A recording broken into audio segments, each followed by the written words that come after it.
We're not agreed there before. All right. It is 6 o'clock, so I will go ahead and call this meeting of the Chartered Township of Comstock Planning Commission to order. And if everyone would join me in the Pledge of Allegiance. I pledge allegiance to the flag of the United States of America and to the republic for which it stands, one nation, under God, indivisible, with liberty and justice for all.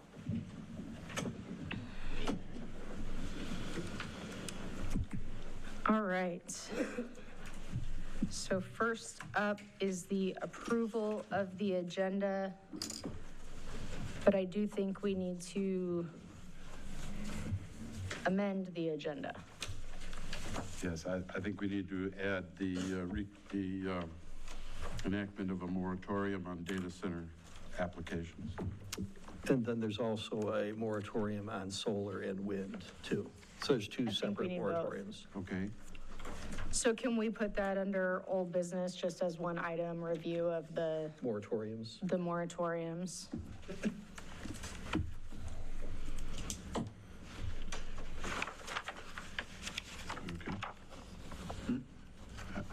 Is there, this one seems to be just for data centers. There should Yeah, I think I handed one out to everybody. They're both. like, You should have one somewhere there, too. Right here. They were both right on top of each other. Okay, yeah, all right, there that's should fine. be. That's fine. All right. Looking for a motion on the amended agenda.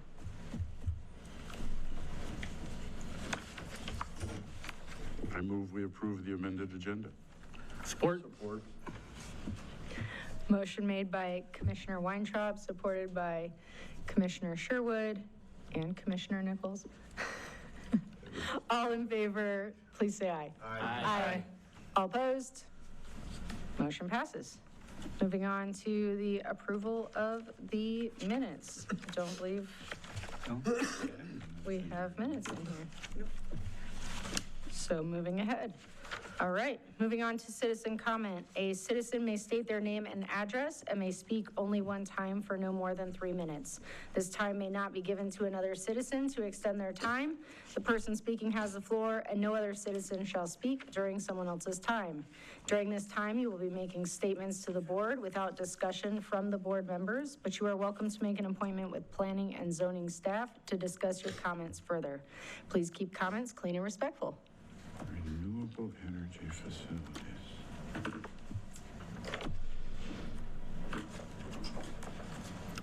All right. Moving on, if there's no citizen comments. All right, so new business, 8850 East H Ave special land use. Gotcha. I can take it away, Madam Chair. So I received a special land use application for 8850 East H Ave. The applicant is requesting to erect a 4,252 square foot pole barn, and the property is 6.7 acres. Therefore, they are allowed a maximum of 4,600 square feet in accessory structures. They are over the limit as they have a 605 square foot garage and a 200 square foot shed. In the area, you may see an 80 square foot shed as well, but that will be demolished if the barn approval is granted. So in summation, there will be over 457 square feet if the barn is approved. I have an aerial here, and then we also have some site information. Property is zone ag, and I did confirm that the use for the pole barn will not be ag as well. Use is residential. To the north, south, east, and west, we have ag, a variety of uses. Again, 6.73 acres. There is a driveway easement, so it's not exactly on H. There is an easement from Country View Greenhouse, which is right up here. The site is in compliance with the zoning ordinance, use permitted, and the future land use map has designated as ag. There are 3 standards when we come to special land use principles, and they meet all 3 except for the one that states, which one is it? The third one that discusses meeting setbacks and height and ordinance standards, but the exception would be the size in this case. And then we have a site drawing of where everything would be placed at with setbacks and dimensions. And then I also included the preliminary drawings of the barn, what it would look like. and then the application from the applicants, and the applicant, I believe, is here to speak as well. Would we like to hear from the applicant? Yeah, sure. Anything you want to add? You can go to the podium and then press the red button to. I think, anything you want to know from me? I don't have any questions. Commissioners, anyone? What do you plan to use the barn for? To store a vehicle, store a RV in there. Excuse me, can you press the red button to make it green, right in front of you? Thank you. Yeah. There you go. Anything else? Could you just repeat that so that it gets picked Yeah, up? it's going to be used to store a recreational vehicle, an RV, a fifth wheel motorhome, golf cart, woodwork shop, just general use pole barn stuff. Thank you. What's the time frame for construction? If approved, I'd like to begin in April. And it will just be a continuous project until it's completed? That's correct. Okay. Yeah. I'd expect completion by the end of summer. Okay, thank you. Before you need it. Yeah, hopefully before the snow flies again, yeah. Yeah, it really is pretty, yeah. Any other questions or comments for the applicant? Thank you. Certainly. All right. I'll open it up for any discussion. Madam Chair, it's a public hearing as well. So Right. have the public hearing before discussion. Sure. Okay. Oh, whatever you prefer. We can do the public hearing first. I'll make a motion, we open public hearing. Support. Motion made by Commissioner Sherwood, supported by Commissioner Weintraub to open public hearing. All in favor, please say aye. Aye. All opposed, no. Motion passes. We'll open public hearing. Anyone has any public comments on the special land use for 8850 East H Avenue?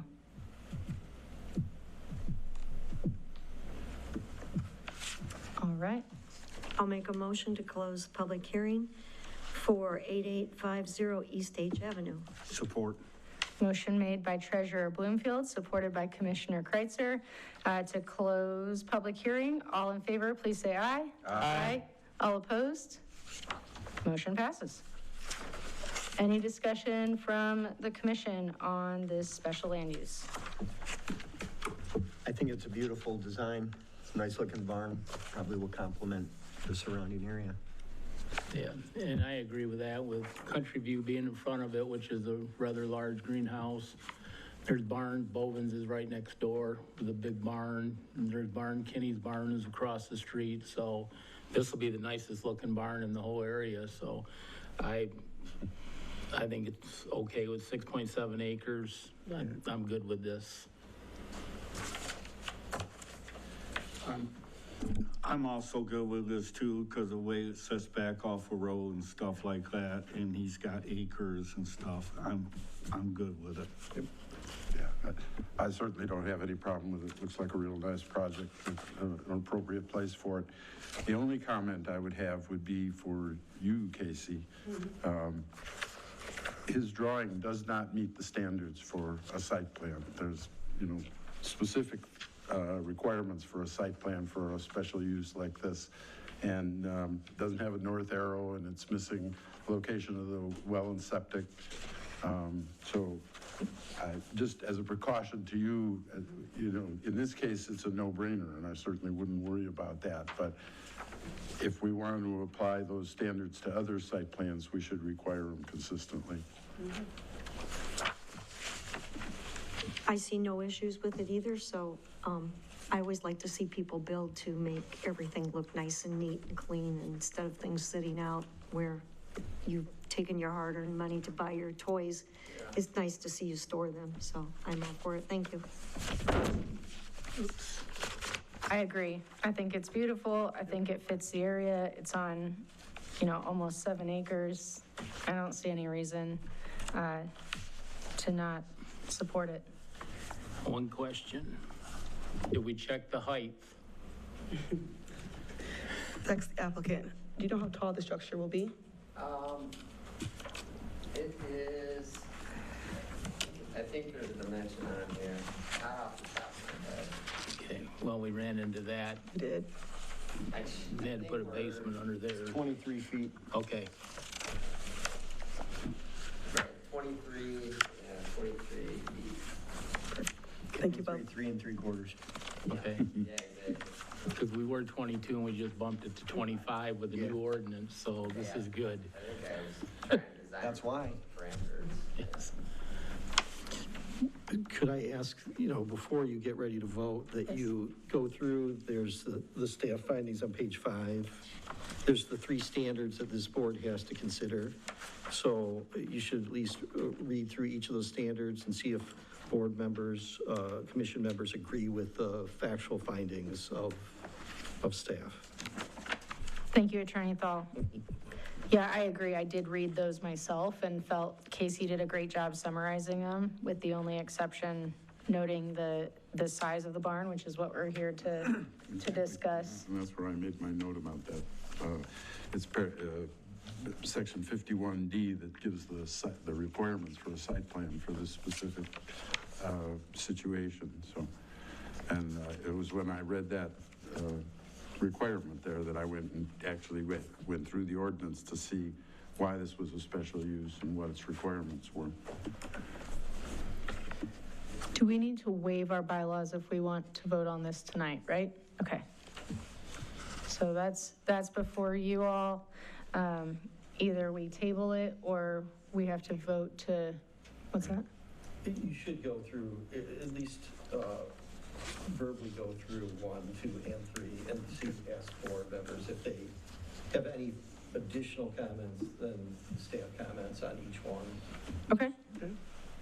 So we'll talk about number 1 first. The proposed use does not affect adversely the general plan for physical development of the township as embodied in this ordinance and in any master plan or portion thereof adopted by the township. Any discussion? I'd just say that's a true statement. Okay. And just as a recap, staff found that it's accessory to the principal use of the property and is consistent with the rural character of the area. The proposal does not adversely affect the township's master plan. And it sounds like we're all in agreement with that. Yes. Yes. Okay. Number 2, the proposed use will not affect adversely the health and safety of the residents or workers in the area and will not be detrimental to the use or development of adjacent properties or the general neighborhood. I say that's very true. Agree. Agree. Agreed. All right, and staff found proposed structure is not anticipated to generate significant traffic, noise, or environmental impacts. I would agree. The barn will comply with all setbacks, no adverse impacts to the adjacent properties. And you all mentioned that, even talking about the area and how far back off the road the structure is. And number 3, the standards and conditions as may be set forth for a particular use for which a special land use may be granted can and will be met by the applicant. Yes, the proposed Comments, structure meets the dimensions and requirements, except for the size. Yep, and we just validated height, so we're comfortable with height. Agree. All right.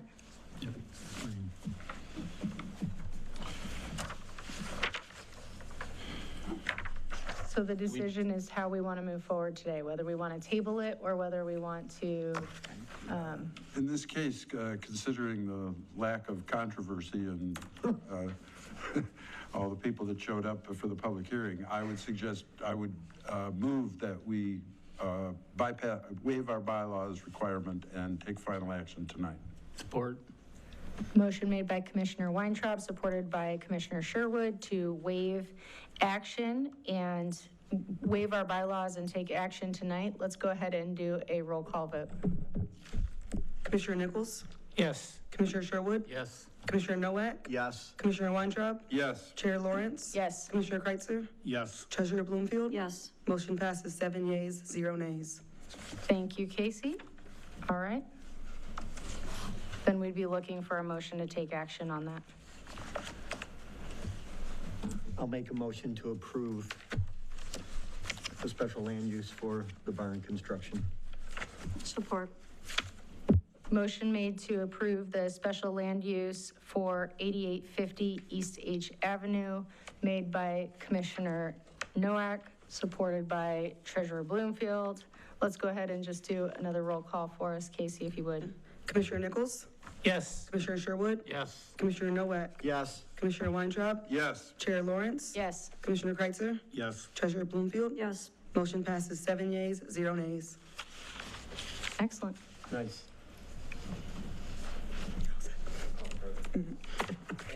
You're all set? Yep. Thank you. Good luck with it. All right, up next is the mobile vendor ordinance, and I just wanted to, this was a adjustment after last meeting, and so I'll just kind of preface why I added this to the agenda.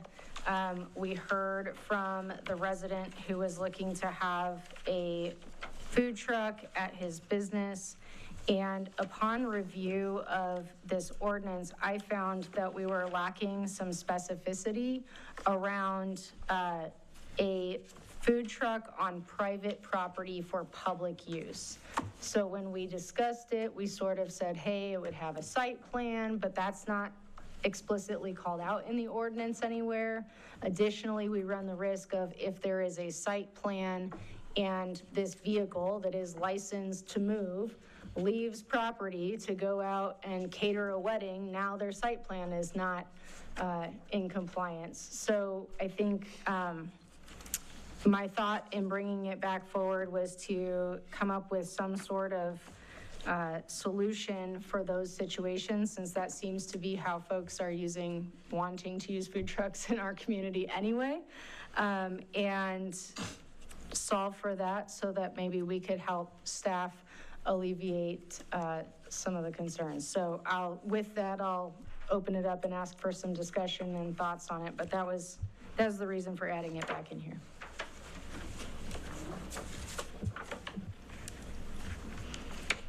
Wasn't the complaint that we got, he wanted a permanent structure? He didn't want with, No, it's a food truck. He just wants to have it parked open all the time. So he doesn't want to buy a new permit every 7 days for it, which feels a little cumbersome if you're going to have that be in a. Yeah, he wanted an annual permit. Right. yeah, well, we talked about an annual permit early on when the expert came in and told us, no, don't do an annual permit because the food vendors or mobile vendors want a 1 week or a 2 week permit. So we took the 1 year out of our equation upon the expert. Yeah, my proposal or thought coming to this as a solution is to add that back in as an option. So people could do a 7-day, or if you want to be in one specific address on private property, you could do a 1 year. And that would, because I think our intention was to make it easier for business owners. It wasn't to add additional encumbrances to doing this. We wanted to invite this business to the community. The only problem I might have with that is if you travel around the country, maybe let's say beaches and things like that, you see mobile vendors set up alongside stores or buildings. And it looked great to begin with, but then after a while, whoever it may be, the guy who owns it or is running it, you can see them, they get lackadaisical, they don't open it up, and then eventually it sits there for 4 to 6 months or even a year, not even being used. So how do we address things like that? We can add a use clause to our ordinance. So who's gonna check it? Well, if it's on their own property though, if it's on private property, why can't you have it parked on your property? Well, yeah, but if you have it set up and, you're not gonna have it set back probably if it's a permanent structure. It's gonna be in front of the dwelling or building, I would assume. Well, in this case, it's in the back, but yeah, If it's. I see what you're saying. It Yeah. could become an eyesore. It could be, yes. But then it'd be an enforcement issue, I guess.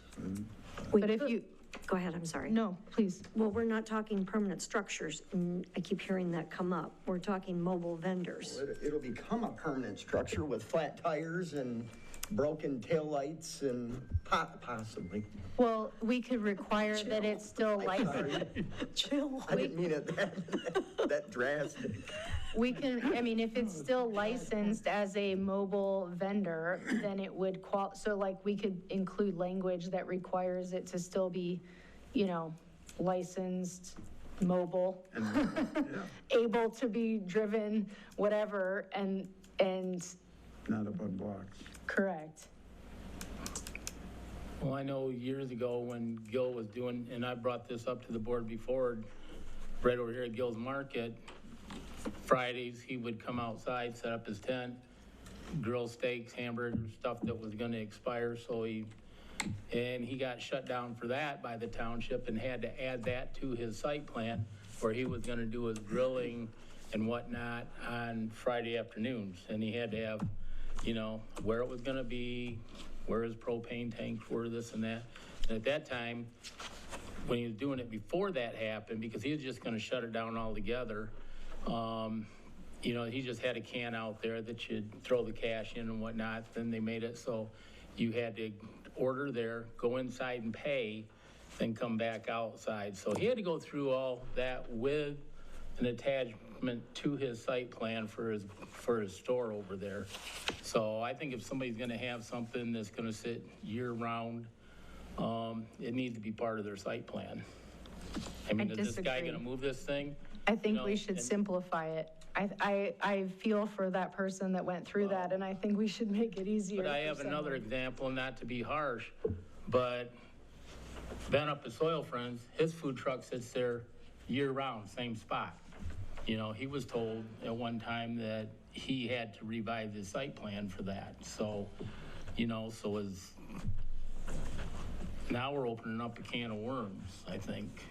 I think that this would apply to anyone who has Well- Yeah, we did. I feel in G of this ordinance right here, it kind of explains it right here. It says, shall not impede, GB, shall not impede the ingress, egress of any driveway. And then on D, shall not impede or obstruct the ingress or egress of any building. Then E, shall not impede or obstruct any fire lanes, right there. I feel this drawing right here, by way he's got it, is not gonna fit this description of our ordinance.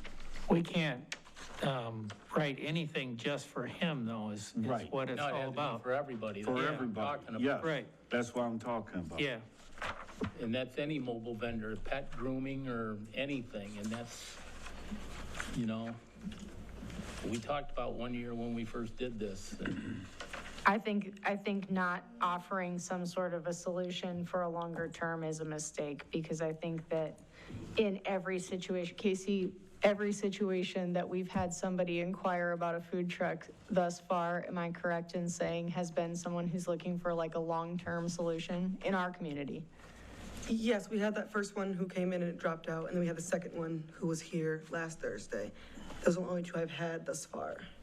Sure. And you're referencing Soil Friends, which is another long-term, But right? it's just a reference. Right, my point is, And- that's how food trucks are being used in our community, and our ordinance doesn't give, unfortunately, we've put Casey in a bad situation because Casey's doing what she thinks our intention was, and she has somebody who is challenging that, and we weren't specific in this. So we either need to make it specific that it has to have a site plan, or we need to provide another solution that allows for somebody to have a vehicle there.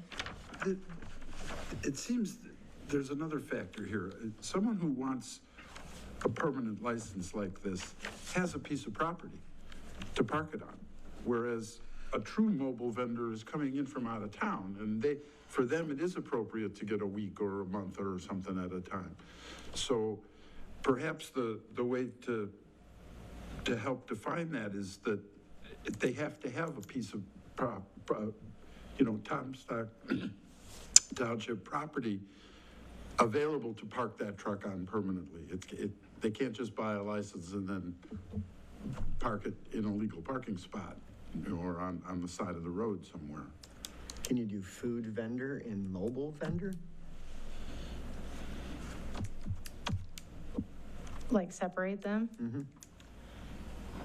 But like Joe just said, he says, if he wants a permanent spot, well, now it's not mobile, now it's permanent, so now it's part of a site plan. It really is a different animal at that point. It is. If it's not mobile, it's Ken, permanent. A true mobile vendor just wants mobile. to be able to sell his product within the township for a limited period of time. However, if it's licensed to be mobile, what's stopping somebody from moving it one weekend a year, 2 weekends a year to go cater a wedding?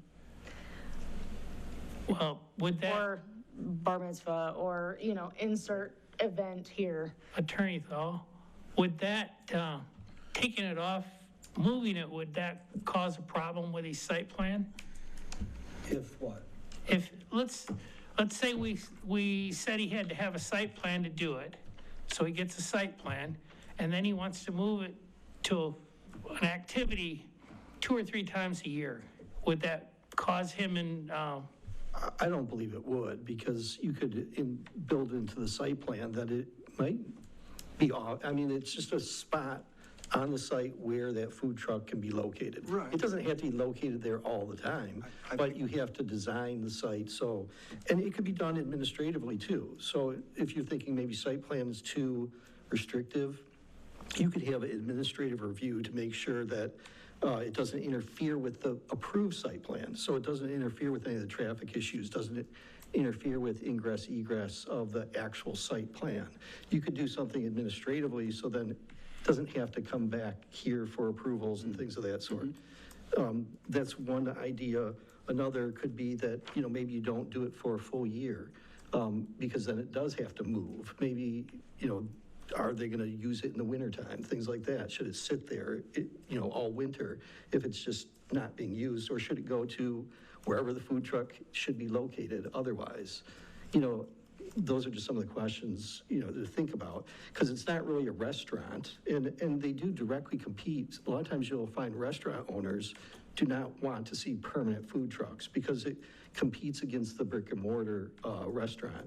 And, can create problems for them to operate if people are going to this mobile, it's there all the time and they just use it as a restaurant per se. So there has to be a difference between a restaurant and a mobile food vendor. So I think, do you say, it can be there for 8 months out of the year or something. So then in the wintertime, it's going to go somewhere else, or,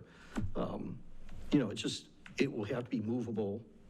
If you say it can be full year, they're going to get a permit, then they can just get another permit and it never moves. And so that raises some of the issues about, is it being properly maintained? Is it operational? Can it even move? Or is it really just a storefront, a restaurant front? So those are just, I'm not going to tell you how to do, what you should do. That's kind of a policy decision of this commission, but those are just some ideas. on a site plan, would they pay taxes on the property that they're at? How would they pay taxes on? If it's owner, So for example, the food truck we are discussing, that's on top of my head, he may be leasing that land, but he would not be the owner of that lot. What I think works for the site plan is not a food truck. And you can't property tax anything with a license plate on it. Right. But what we're really talking about is a food truck parking spot. Now, that could be on the site plan, and you could review it for pedestrian walkway and blocking exits and fire lane and all that. But the parking spot has to be approved. It could be like a special use or something attached to the property. The food truck can come and go and use that parking spot. So we can approve the parking spot on a site plan. And then the licensing of the food truck or permitting of the food truck could be a separate issue, whether it's long-term or short-term or requirements for moving it.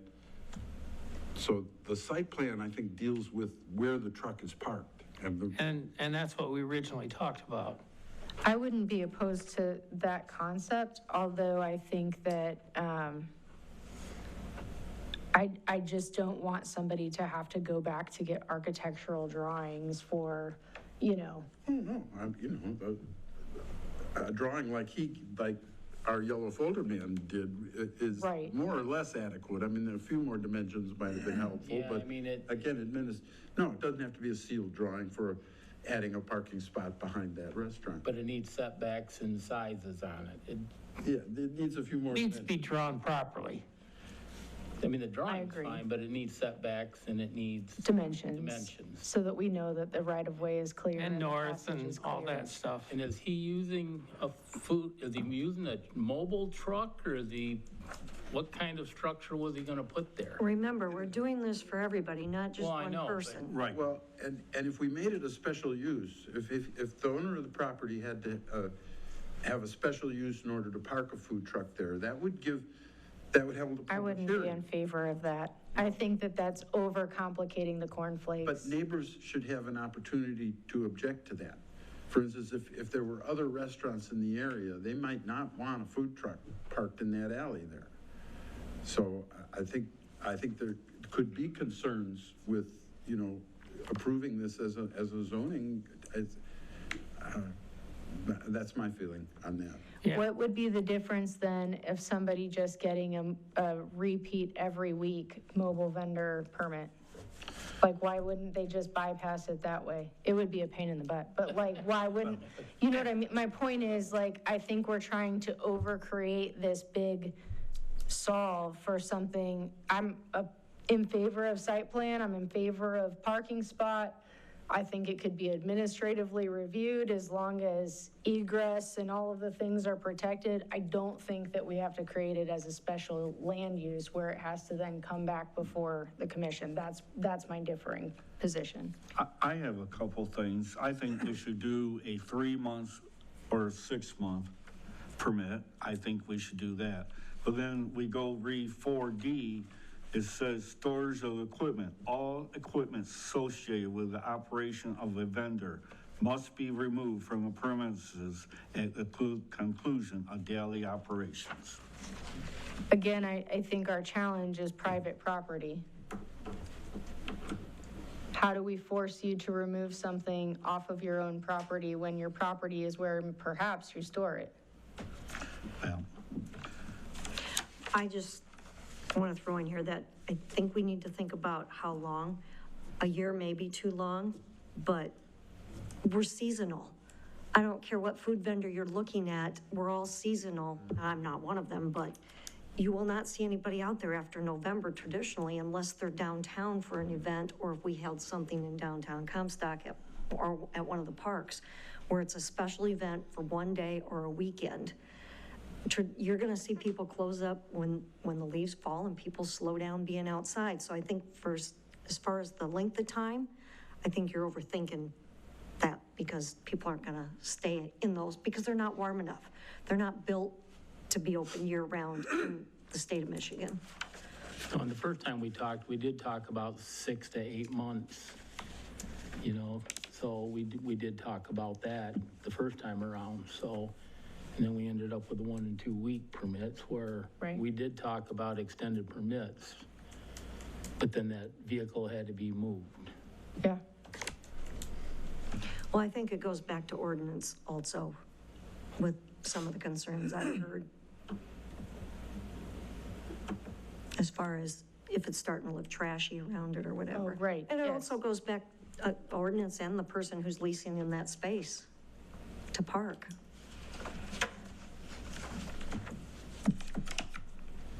And it has worked for everybody.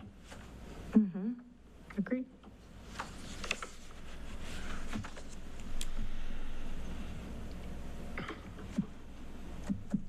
I think we do need to do some sort of special land use, though, if we're gonna have them park there for 8 or 9 months.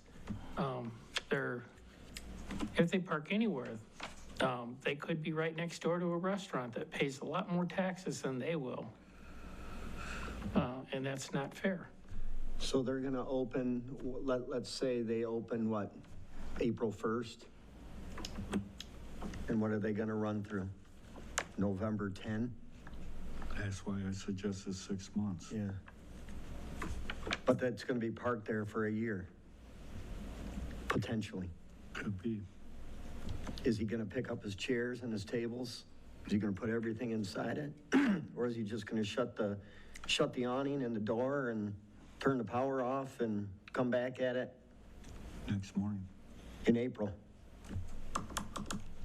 Well, if he has to get a permit for 8 months, he really couldn't just leave it there for the other 4. Yeah, I mean, I'm not opposed to I it. know I'm what you're just, saying. I'm just bringing up Well, yeah. questions. I mean, Larry brings up a great question. Everybody who has a brick and mortar building is paying a lot of taxes. Yeah, The guy's doing this to save money and to maximize profits. right. And- Whoever's doing it. And it's not If fair they're doing to it for a year. anybody that owns a restaurant even a block away. Well, Mexicali's right around the corner, then you Wow. got Nico's, so you Yeah. got people a block away. Yeah, so you're really being unfair to those people. I mean, a mobile vendor, a food truck, or a street meat, it's a cool experience. A mobile vendor, a mobile food thing. Yeah, it's great to go to them. They have great food.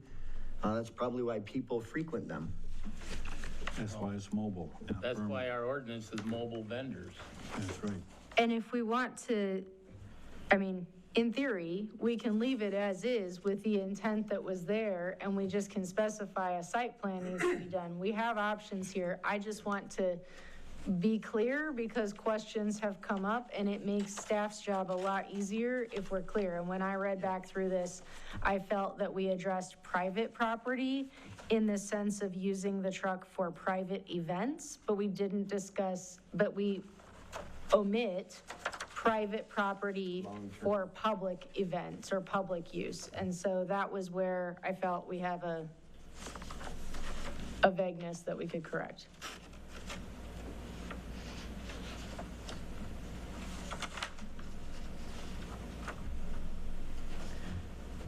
South Haven has a permanent area where there are food vendors. Does anybody know what that ordinance reads? Where the old Dairy Queen is going down the main drag on the right hand, that'd be the north side of the road. On Phoenix Street. Yeah, there's probably 6 food vendors right there. They're permanently set up. I don't know, they're not open right now, but they're open during the tourist season. There's maybe 6 of them back in there. I don't know. I mean, maybe it would be a good idea to look at, see how they address that. I think that's very good, Greg. So we want to revisit this? Yeah, I don't think we're ready. No. Okay.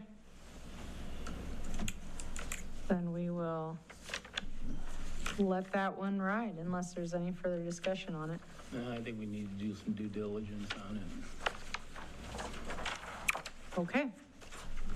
Well, up next then is the housing study.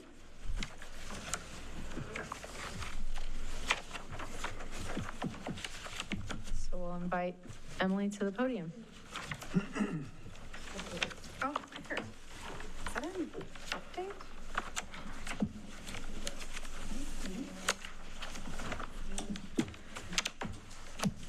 No draft.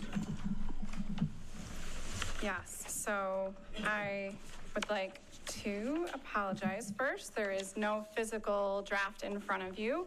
I had a bit of a battle with the program in which it is designed in. It was corrupted. So I worked with my IT department and we have saved it, but it is not ready for sharing. I hope to have that for you as soon as possible. So ideally, no later than next week. You'll have it in your hands and can start sending me your thoughts and feedback on that. It's gonna be around, I mean, it's a hefty plan. It's gonna be around 85 pages. And what I'll go through today is just kind of a refresher of the information because it's been a while since we've talked. So I'll go through the highlights of the chapters and some of the main takeaways. One of the other things that is included in the plan is all the work that you did for prioritization of our strategies.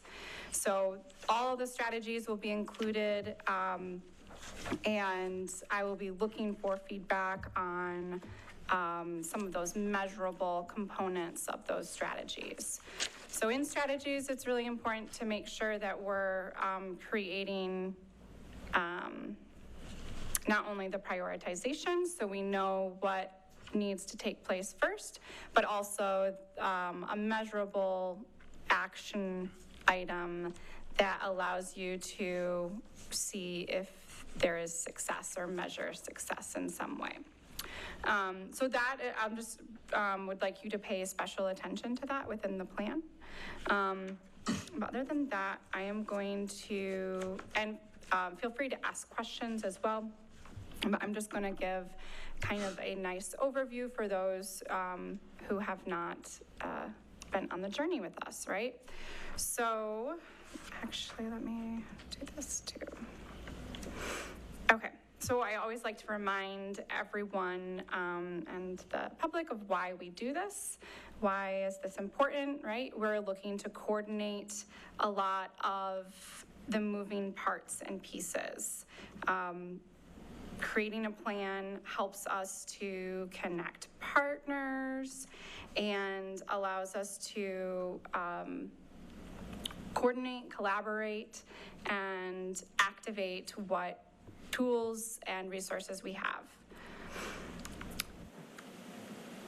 Within the plan, there's kind of three main sections. We have kind of the basis of the demographics, our renter and owner kind of breakdowns, who lives here, how many people live here, what's the household makeup, et cetera. And then market looks at, well, what's the demand? What types of housing are people looking for, and how many?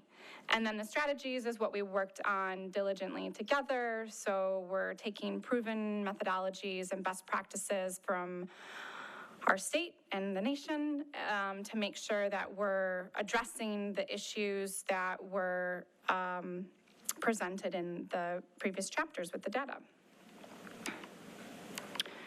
All right. So many times we get asked this question, and I like to remind people that, you know, zoning is a means by which a governmental body can plan for the future. It may not be used to deny the future, to avoid the increased responsibilities of economic burdens from which time and natural growth invariably bring. So, you know, this is just kind of, this is how zoning works and how we move forward to kind of support the natural mechanisms that are taking place. And I think this one's a little self-explanatory, but there are compromises when we're looking at things that we want to build. Services, you know, lots of open space and low taxes isn't really possible. So we have to be strategic and place things in appropriate locations. And that this housing plan does that by having a whole set of strategies to prioritize open space and balance some of the demands that are needed in order to support all incomes and types. And we want to support all incomes and types because we have a growing population that changes its needs as life changes, right? So you have illness, or you lose a partner, or you retire, or you increase your income. All of these change kind of where you are on this housing continuum. So the county recently updated their housing demand to 8,000 units.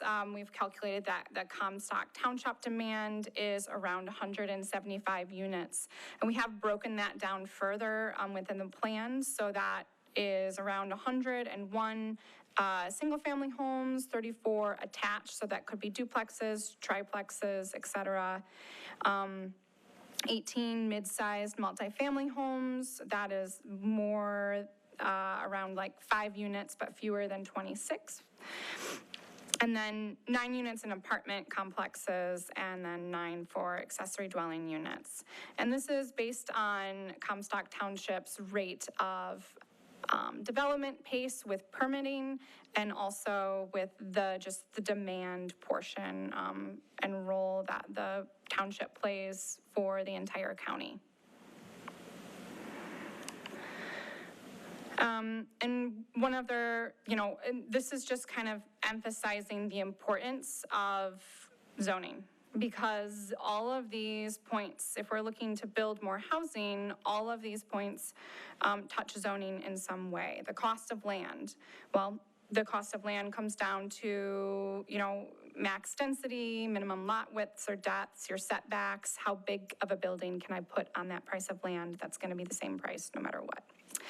So zoning impacts all of these costs in construction, and that's the power of this commission. Obviously, you're not developers, so we can't just magically create more housing, but we can remove the barriers too, and that's what this plan addresses. So I'm going to keep strolling along here because I have actually more slides than I think I have time, but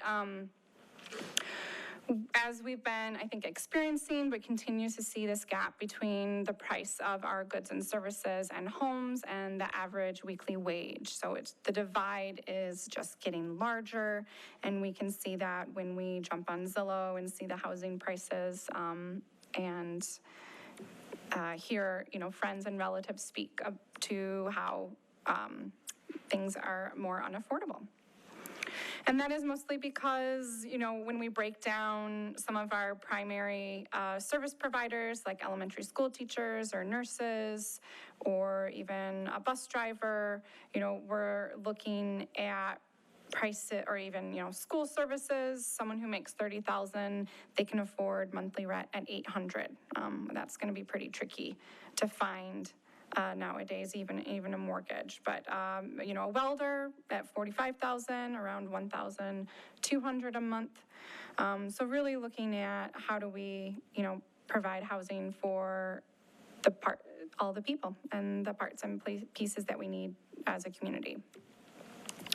Okay, so getting into some of the basics and comparing Comstock Township to the county and then to the state overall, you'll see that the median home value is just slightly less than the state overall. So nothing dramatic, and slightly newer homes, as well as slightly, just a few $100s less in median. So it's median monthly owner cost, so it's a little bit more affordable compared to the rest of the state, and lower vacancy rates. So everything is occupied and used up for the most part. Looking at home values here, we see that Comstock is that turquoise color, Michigan is that dark blue, and then Kalamazoo is the red. You'll see that Comstock overall has slightly lower home values than Michigan, but you'll see that it's higher in two ranges, the 200,000 to 300,000 and the 50,000 to about 100,000 home prices. So you just have more than the state overall of those particular house value ranges. This is some of the information that we've used to kind of predict demand and flow. So the pace of building has really slowed down over the years, although demand still remains high, which is why, we're seeing an increase in a lot of these prices, or part of the reason why. Homeownership remains high in the late ages. So looking at Comstock and who owns homes, a majority is still the older years. And then renter and homeownership rates have been pretty consistent. So there hasn't been a drastic change. Even though you've seen new construction, your owner and renter percentage has, hovered really around 32% over the last 5 years.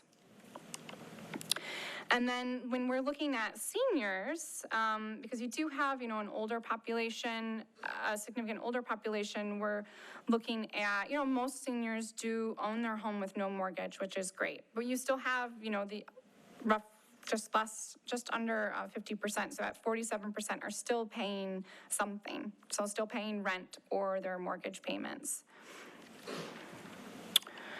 And then when we look at who's overburdened, so who is more financially cash strapped. So when we say overburdened, they're paying more than 30% of their gross take-home pay towards their living expenses. That includes all of the interest rates and your mortgage or your rental payments. Renters are significantly more overburdened. Around 53% of the renters in Comstock are paying more than this 30%, which leaves them economically vulnerable.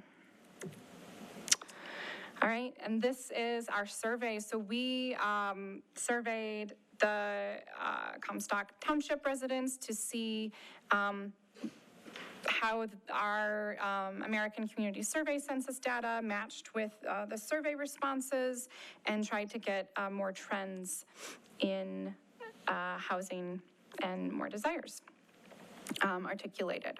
So majority of the people who responded to the survey have lived in Comstock for a long time. We had around 135 responses that were weighted by population demographics for better representation between renter and owners. So we took the data from the census and we weighted responses in order to make sure that there was a more accurate representation there. Most work from home. So maybe this is surprising, but about 28% work from home, and then an additional 48% of those have an under 20-minute commute. So people are, either doing online business, or they're just very close, or they have flexible work schedules. But very few people are commuting long distances who live here, which, says something about maybe, how and you want to build and grow. Family size, this matches the national average. This isn't, surprising, but you have around 2.5 people per household, which is what we're seeing. Household sizes overall are just slightly getting smaller and smaller over the years. And those who responded were renters were middle-aged. And this is mostly important because it's in contrast to some of the other neighborhoods and communities around Kalamazoo who have large college students or individuals in their 20s that are renting. That might impact how much they can pay, but you have, middle of the road renters in your community. When we asked how important is it to have a variety of housing incomes, really thinking about that housing continuum image and how we serve people at different places of life, and trying to get the public's opinion on, how do we do this? And most people said, yeah, over 50% said it is very important that we have income diversity in housing. So question is, how do we do that?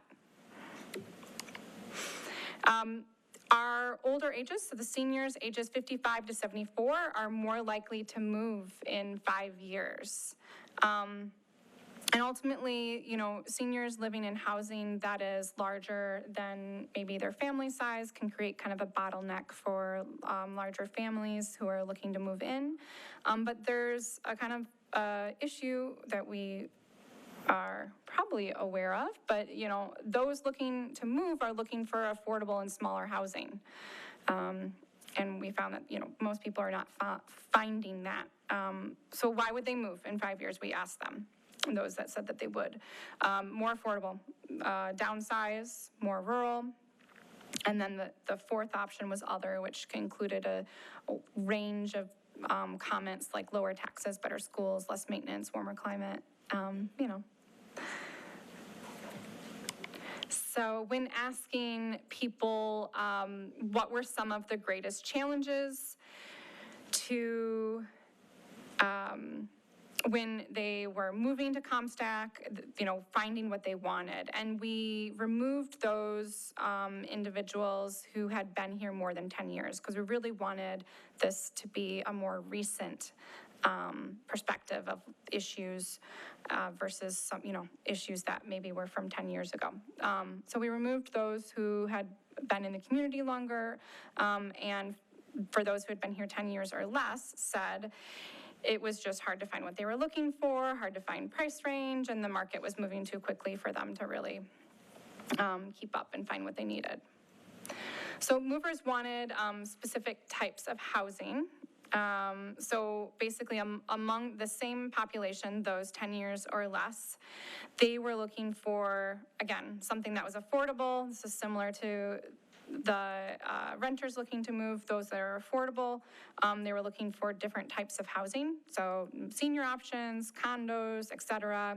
And then, you know, they were looking for a very specific size that they weren't able to find, and closer amenities as well. When we asked so this is for the full survey responses, we asked, is it important for our community to build more housing type options, duplex, townhome, cottage courts, and apartments? And the response was yes. Majority either said, you know, agree or strongly agree. They would like to see more duplexes, townhomes, cottage courts, and apartments added to the community. And this represents and supports the other questions about why, you know, you would move or what you're looking for that you couldn't find as well. So we tried to kind of zero in a little bit further, and on the survey we had a bunch of images of different housing types, and individuals could click all the houses or all the, you know, housing types that they wanted to see incorporated more of. 76% of the votes went to other housing types beyond single-family housing. So that includes cottage courts, tiny houses, or medium apartments, or ADUs. Single-family homes are still the, you know, the option of choice. But the point is, there's a lot of there are single-family homes on the market, and there aren't, you know, cottage courts or accessory dwelling units, or, you know, tiny homes or medium, you know, there's not a lot of these other options that are available currently on the market. And then we asked kind of a more general question of what changes or improvements would you like to see in your township to enhance your quality of life and foster a stronger community.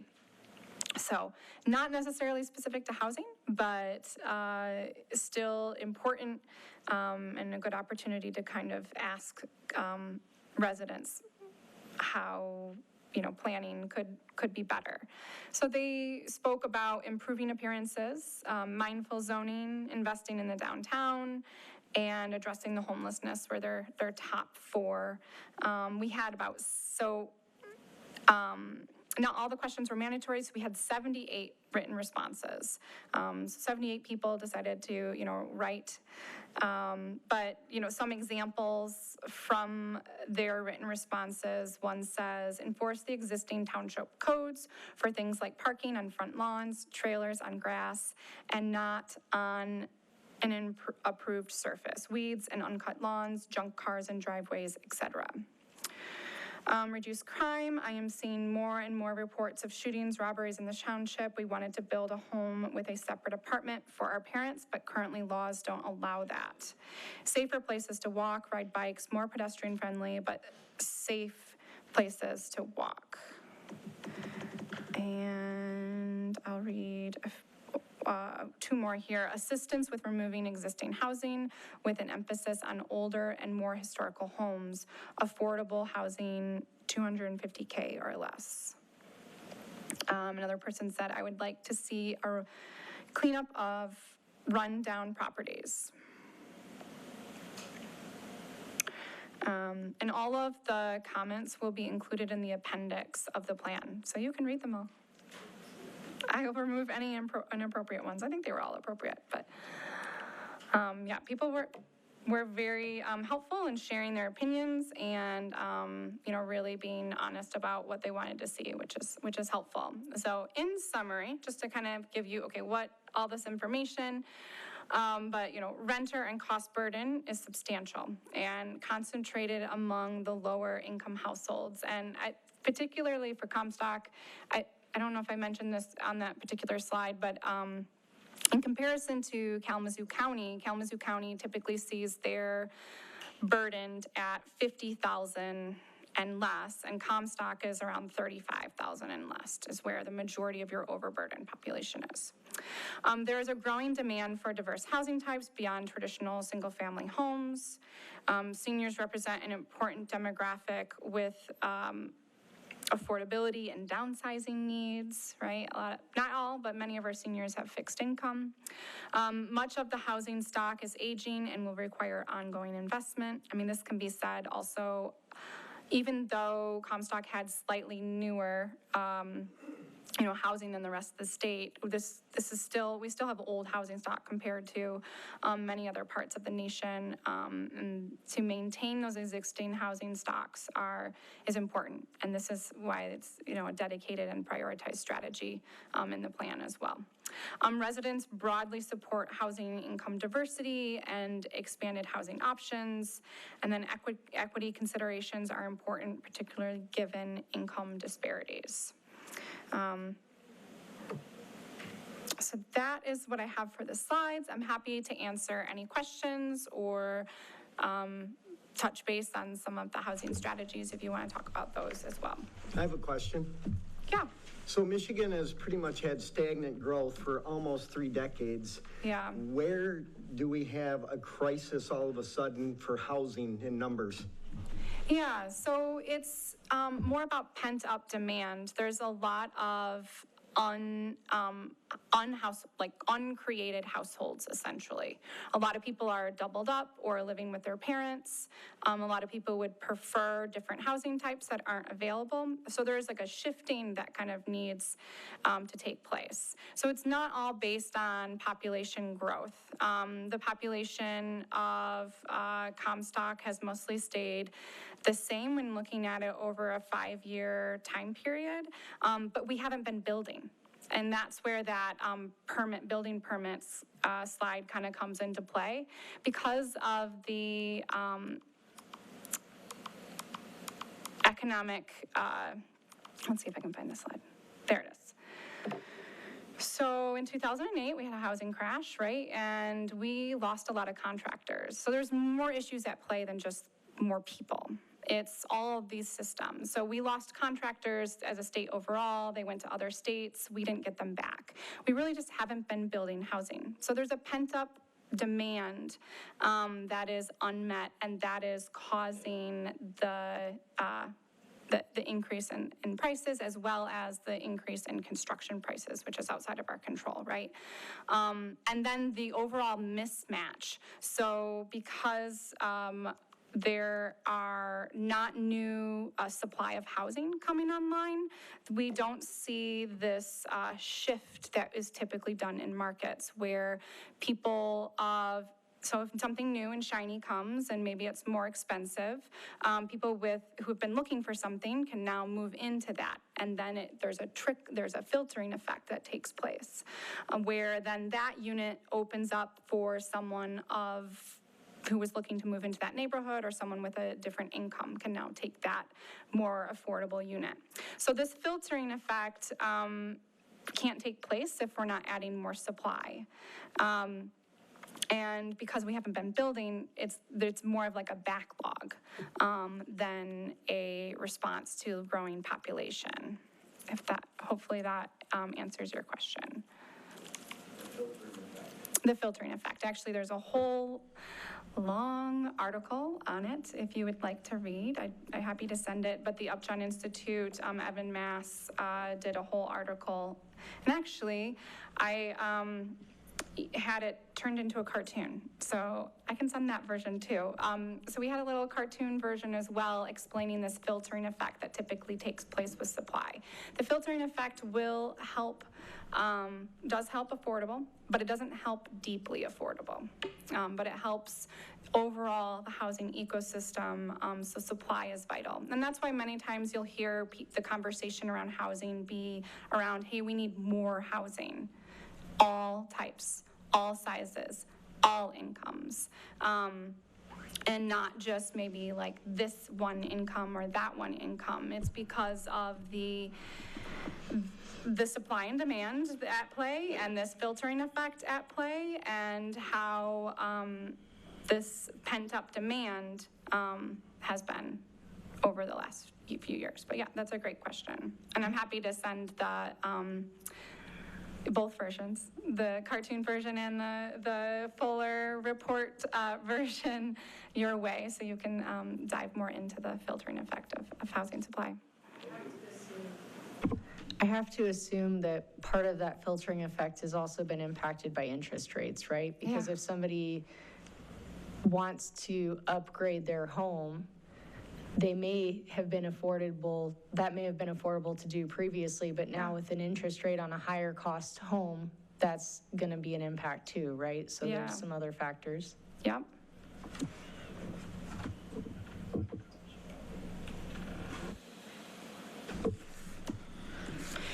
Yeah, and we don't have control over all the factors, right? Like, you know, there's one of the,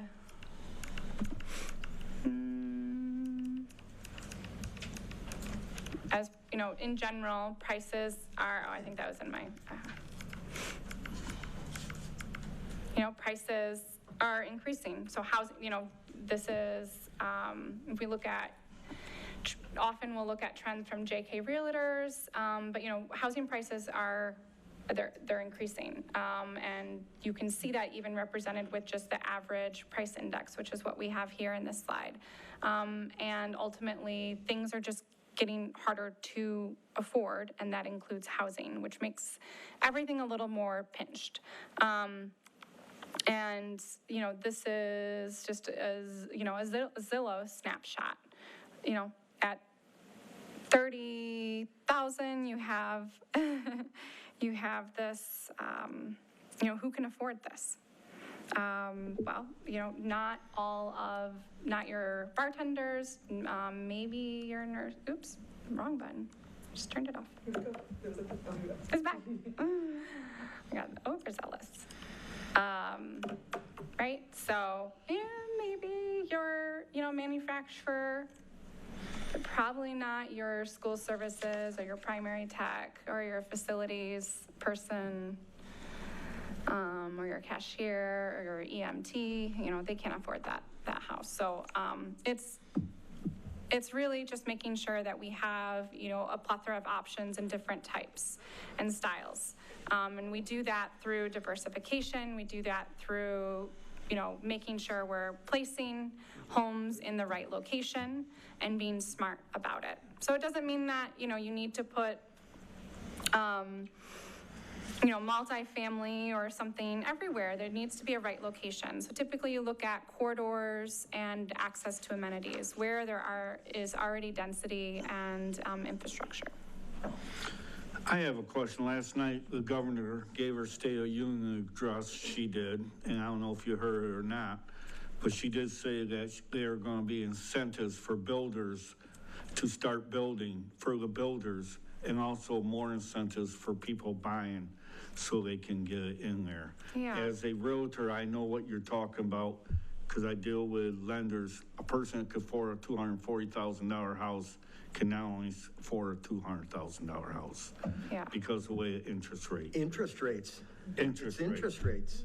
And then she also said that a male buying his first home is close to the age of 40, where a female is close to the age of 28 to 30.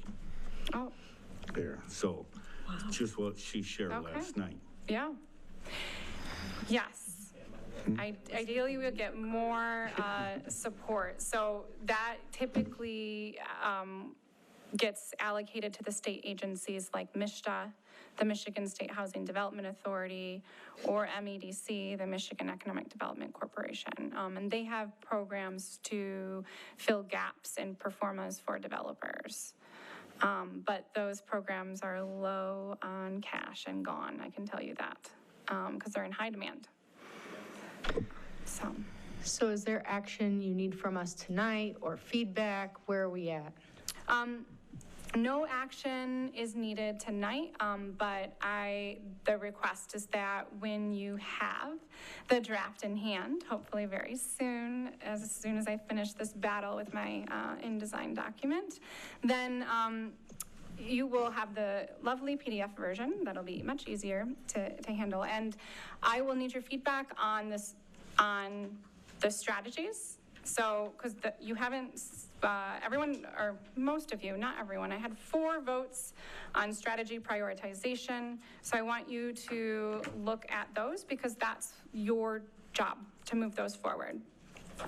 And I want to make sure that you feel those are actionable, that you are comfortable with those. And if there's any tweaks or modifications, like, hey, we can do, or that's too much of an aggressive goal, or, those kind of feedback items. And then any questions, essentially. You looked it over and you're confused about something, I want to make sure I can answer those questions before it's like a final, finished, stamped. So this is like your, final draft, right? Where we can make adjustments and make sure that you're happy with your product. Is there a way for you to give, I don't know if you can, we're trying to have some anonymity here or what, but perhaps if we've only received 4, maybe folks think they've responded or don't know that they still need to respond. So like, can we give Casey, so offline we can follow up and. Yeah, so you're talking about the survey you sent out, right? Emily? Yeah. Okay, so I did send it to you off via SurveyMonkey, but I don't know if it says who. It does not say who, because it, yeah, Okay. it's private, that's how it's done. Fair, I'm just trying to help get us all 7. It's anonymous, so keeps it fair. So I don't know who hasn't, but Okay. you should know. One of Right. you should know. If it doesn't sound familiar, then it might not be something you did. I have a question for either you, Emily, or Attorney Thaw. Since this will be a housing study document, about 85 pages, can the PC adopt it, or should we have the Township Board adopt it as well? Yeah, I don't know if it has to be adopted. So, I mean, it's going to be presented to the Planning Commission. I suppose you should determine whether you're in support of it or not, but I don't know that it would necessarily have to go to the Township Board. I don't know when you do these, they normally go to the Township Board or stay at the Planning Commission level? Sometimes they're or- formally adopted and added to the master plan as the housing chapter. And sometimes they're just formally adopted. It kind of just depends. There is a new zoning enabling act that dictates there needs to be a housing component to your master plan. When was your master plan? It was completed in 2016, review 2023, with a few revisions between there. Okay, yeah, so that's before. So your 2023 plan is fine. But if you were to update it, you would need to make sure that these housing components are included. But yeah, the 2023 is in compliance. Moving forward, yeah. So it's up to you, and you can decide later or now, or it doesn't matter, yeah. It's your plan. Sometimes by approving it, it makes it more official, like we are going to do this, we're gonna take these action steps. There's nothing worse than a plan getting dusty on a shelf. Well, we do have we are reviewing our master plan, sort of. Yes, this year. We're like slow rolling into it. Okay. It's not required yet, but it's on our agenda. So potentially this is something that then gets included in that overview that we're gonna do, right? I would imagine we need to probably get the rest of those responses to you though, so that we can fully say this is kind of the plan we'd like to run with. So if you do not recall completing a SurveyMonkey, Casey, is that something you can resend in case somebody needs it? Yes, is it still open? Mm-hmm. Yes, I can send it tonight. Beautiful. It is still Okay, open. so if you didn't take one, if you get Casey's email and it didn't look familiar, click along. Yeah. Awesome. Anyone else have anything for Emily this evening? All right. Okay, thank you. Thank you. Thank you, Emily.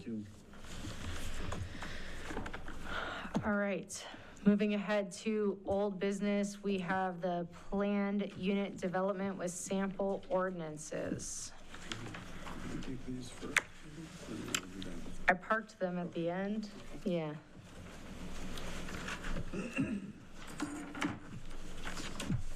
There were no revisions made to this plant PUD ordinance from our last discussion. It seemed like you all wanted time to look over South Havens and pull and pick from there. So that's what you guys have in front of you today. I have a question for the attorney. Can we, like, steal this in whole cloth? I mean, can we just take their ordinance, change the words we want to change and adopt, change the section and article numbers and adopt it? Sure, you just have to make sure it integrates properly with our ordinance. So if it references certain special land use standards or something of that sort, we just have to make sure all those things are integrated. But yeah, certainly if you'd like this, this can become your PUD standard. So you could work on this ordinance, and when you get it the way you want it, it can just be popped in and replace your current provisions. Okay. Just needs to be integrated with That's what I was the whole hoping, thing. but I Yeah. wanted to make sure that, that would be acceptable. Yeah, no, it's fine if people like it better. I think it would be easier to work on one ordinance versus trying to Yeah. like mishmash between the two. Bub, what do you think? Well, I think yes, but I think before we move into someone else's ordinance, it's a city, not a township, where it's lakefront, where it's different, I think we need to pull in a couple developers that develop in Comstock, because we have more than one in here, and find out why they're not using PUDs, what they think of PUDs, why they're good, why they're bad. They're the ones using them. So I think we need to get information from them, just like we do from anything else, and get a better feel of this. Because I don't fully understand it, honestly, myself. I mean, I keep reading it and reading it and reading it, and some things I don't agree with on them. But I want to hear from the guys that are going to use them, that are going to develop what little land we have left in Comstock, why they've used them, one in 85, one in 89, nothing in 35 years. So that's just my thought, and that's just how I feel about it. Anyone else? I don't disagree that I would like to know what would make it advantageous for a developer. I think there are things we assume would be advantageous, but we've found out in the past that we've assumed certain things were advantageous and then we're told otherwise. So I don't disagree.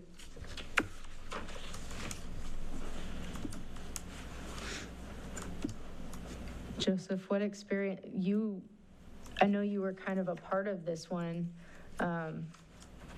Did you hear from developers? Like, are there things that they were particularly fond of? Because that would even give us a good running at like, okay, hey, I got to imagine density. I know this ordinance works. I know that it has the flexibility that developers would be attracted to. And I know that it contains the elements of control for the Planning Commission and Township Board, that it's kind of a happy mix between the two. I don't know what sort of obstructions to development there is in here. What I liked about this over the others is that it contains no special limits, or, it's basically an open field. You could come in and propose almost anything. And I don't see how a developer could object to the degree of flexibility that's here. The requirements are not odious. I'd really like to move ahead, but we can, however you want to move.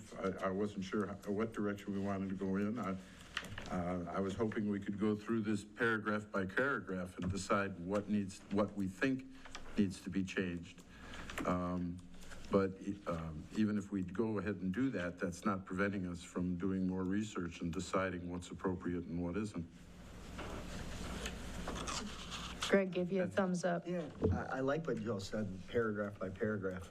I mean, that's the only way to dive into it. Agreed. You know, I came prepared to do that, and kind of lead the discussion and see how we feel about, you know, issues, or, you know, there's lots of question marks I have, where places where we could make modifications. Does not prevent us from, you know, continuing to educate ourselves and you know, Sure. if,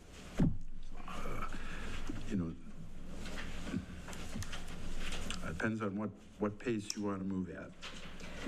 I mean, I'd like to get some traction in my mind because I don't want it to just continue to sit and stalemate. Okay. I think it's still early enough in the evening. I think we ought to work on it. Agreed. Perfect. All right, well, let's start at section 1801. You know, this is just verbiage, purpose and intent. And, you know, I didn't feel that there was anything in there that needed to be changed. But it could be rewritten from scratch, too. It talks about flexibility. I mean, I can read it, or you can all read it to yourselves. Yeah. Purpose of the PUD is to permit the development of planned areas of various compatible uses allowed by the zoning ordinance, and in other areas not so provided. PUDs are intended to enhance flexibility in building placement, height, bulk, and other standards in order to achieve recognizable and commensurate benefit that furthers the township's goals and public interest. That covers a lot of ground. I mean, you know, public interest. You want affordable housing, you want smaller, you know. The idea is flexibility and control. You've heard me say that a bunch of times, and to me, this ordinance provides that. I agree. One of my favorite lines is that it is intended to promote and encourage creativity and flexibility in development. You've mentioned creativity often, and I think that's an important component for a developer.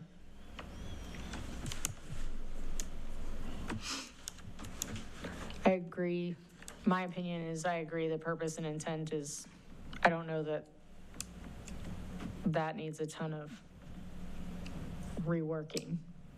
That's Well, probably compatible to again, PUDs across any. Let's go through this once, and, you know, over time, again, if we decide that we want to change that paragraph somehow, we Sure. can certainly do that. But this is just an introductory paragraph. It's really not, doesn't have anything. I mean, it's a mission statement of a PUD. Yeah. Right. And, I mean, yes. So I think we can move on to 1802 probably. 1802, it gets into some of the specifics. On number A here, encourage provision and protection of open spaces, culture and historic resources, development of recreational amenities, and where necessary, other support facilities within reasonable distance of dwelling units. And we could add something in there about, you know, encouraging, you know, reasonable density, lower cost. I mean, these objectives could be expanded to anything that we feel is necessary. Down in D, it talks about market-driven development, redevelopment in appropriate places, so that, you know, that becomes justification for flexibility on the part of the Planning Commission in terms of requirements and stuff. So for 1802, I think that's the only thing well, no, that continues on to the next page,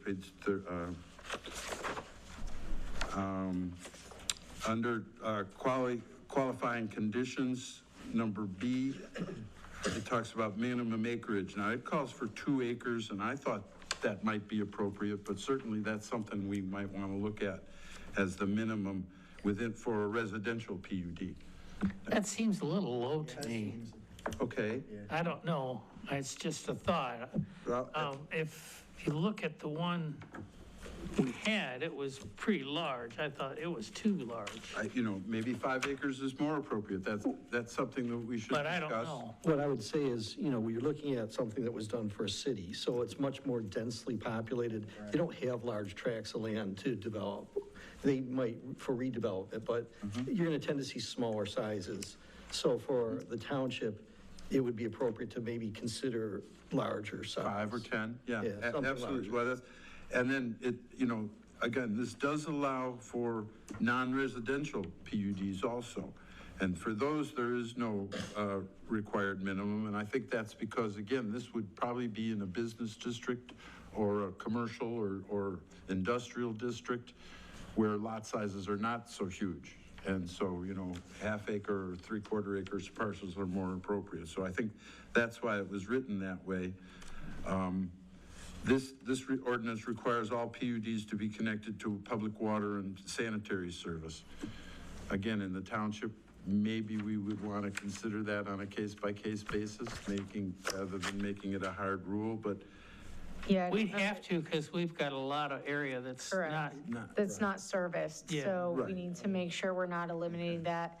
We also have in our current ordinance, we have the density calculation in there of maximum density per acre per zone district. So you could even consider the PUD size being relative to the district too, of so a 2-acre minimum might be appropriate in certain parts of the township, but not in others for a PUD. That might give flexibility too. okay, yeah. And your C that you were talking about, if you just change the word from shall to may with the utilities, Yeah, that's good that would fix suggestion. that.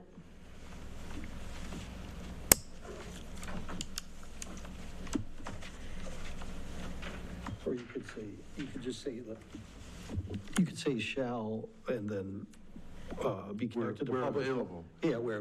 Yes, I think that would be Yeah, best, yes. shall be connected to public water and public sanitary Where sewer. available. Where available. So if it's available, they have to connect.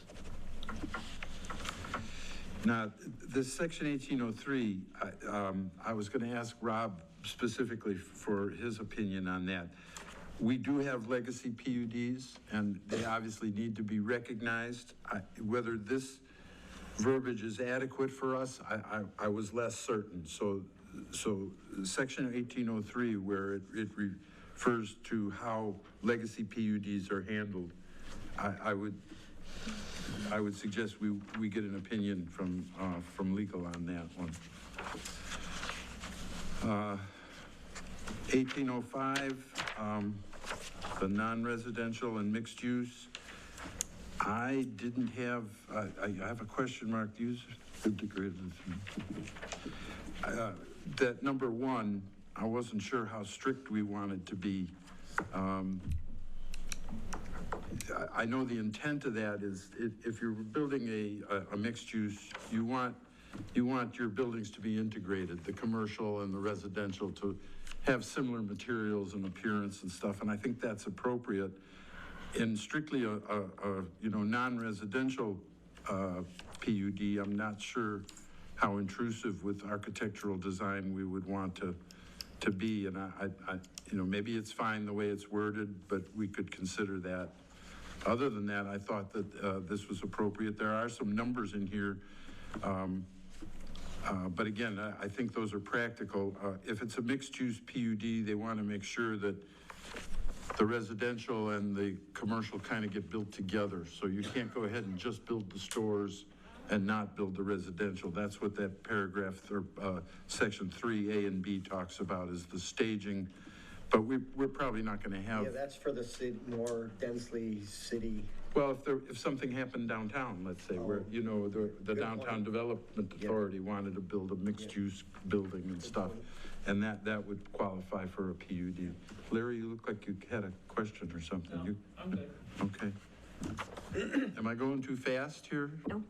Do you want to go back to 1804, and talk about the density bonuses?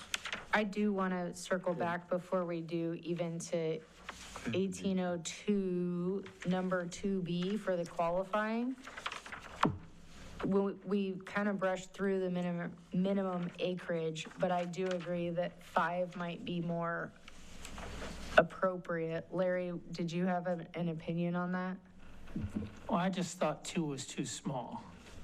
I think 5 to 7. 5 to 7 probably more acceptable, but certainly not 2. I mean, we can do a 5 and we have the authority to say this PUD doesn't work if somebody comes in with a plan that's not good. So it still protects us, right? But It makes them apply, allows them to apply. I said 5 to 10 acres. well, I don't think we So can I do think a we agree 2, on right? 5. Because it's the minimum. So we have to, it sounds like 5 is the minimum we all land at. So 5 is the minimum, which would then, I put a question mark for 10 acres or 5 to 7 acres. I'd like to, you want to revisit it? yeah, I would like to see what other rural PUDs are using. Okay. Sorry. All right, then we can jump back over to 1804. I just felt like we kind of cruised by that, and I wanted to have a little more discussion there.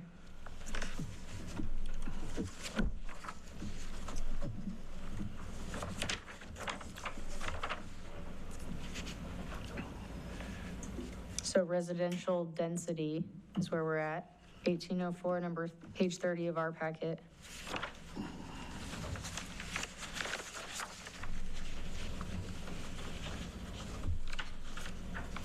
Yeah, number 2, PUDs containing residential component but located in a non-residential district. The maximum number of dwellings is consideration of the plan. That just gives, if it isn't in a residential area, we get to kind of make it up based on the master plan and existing and future surrounding land uses. There is no hard limit then. Well, that would be our ordinance density, right? Not necessarily. If it's not a residential area, we wouldn't have a density for Yeah, the master plan is pretty vague that in space. a lot So- of cases. if somebody wanted to go put in an apartment complex in a light manufacturing district, hypothetically, We then could it would be up consider for us to have some conversation of does that density make sense? But it would still allow them to bring something like that to the table. I like that kind of flexibility, though. Agreed. What do you think? No? No, just comment, I'm sorry. Yeah, the number It's a 3 hypothetical. is where it says basically, if the PUD is an established residential district, the permitted density of the zone, underlying zone or existing zone would indicate, what the maximum density, but this is where that subsection 5 comes in, the density bonus, which is down here at number 5. And this is the section that we would want to manipulate and add some stuff to it to provide, again, addressing,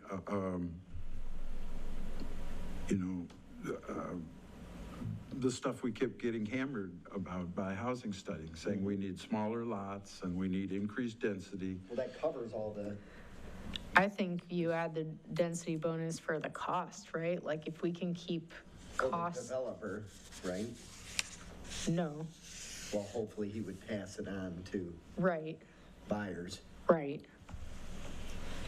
I mean, this paragraph covers, But hopefully probably doesn't secure that intent.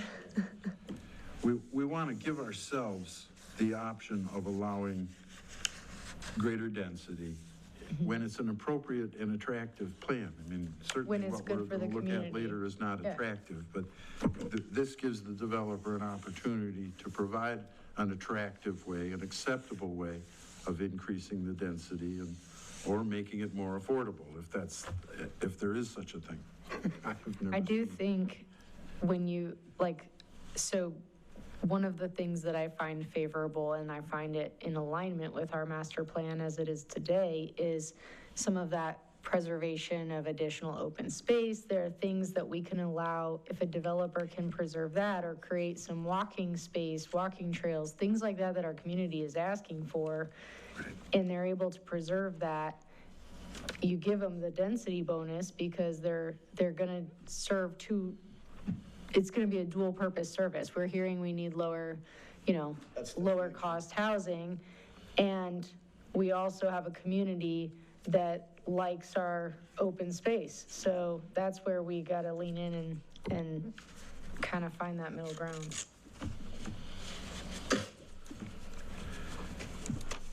So on this paragraph 5, what would you suggest changing, or what have you proposed changing? Do you have some language that you'd like to add to that?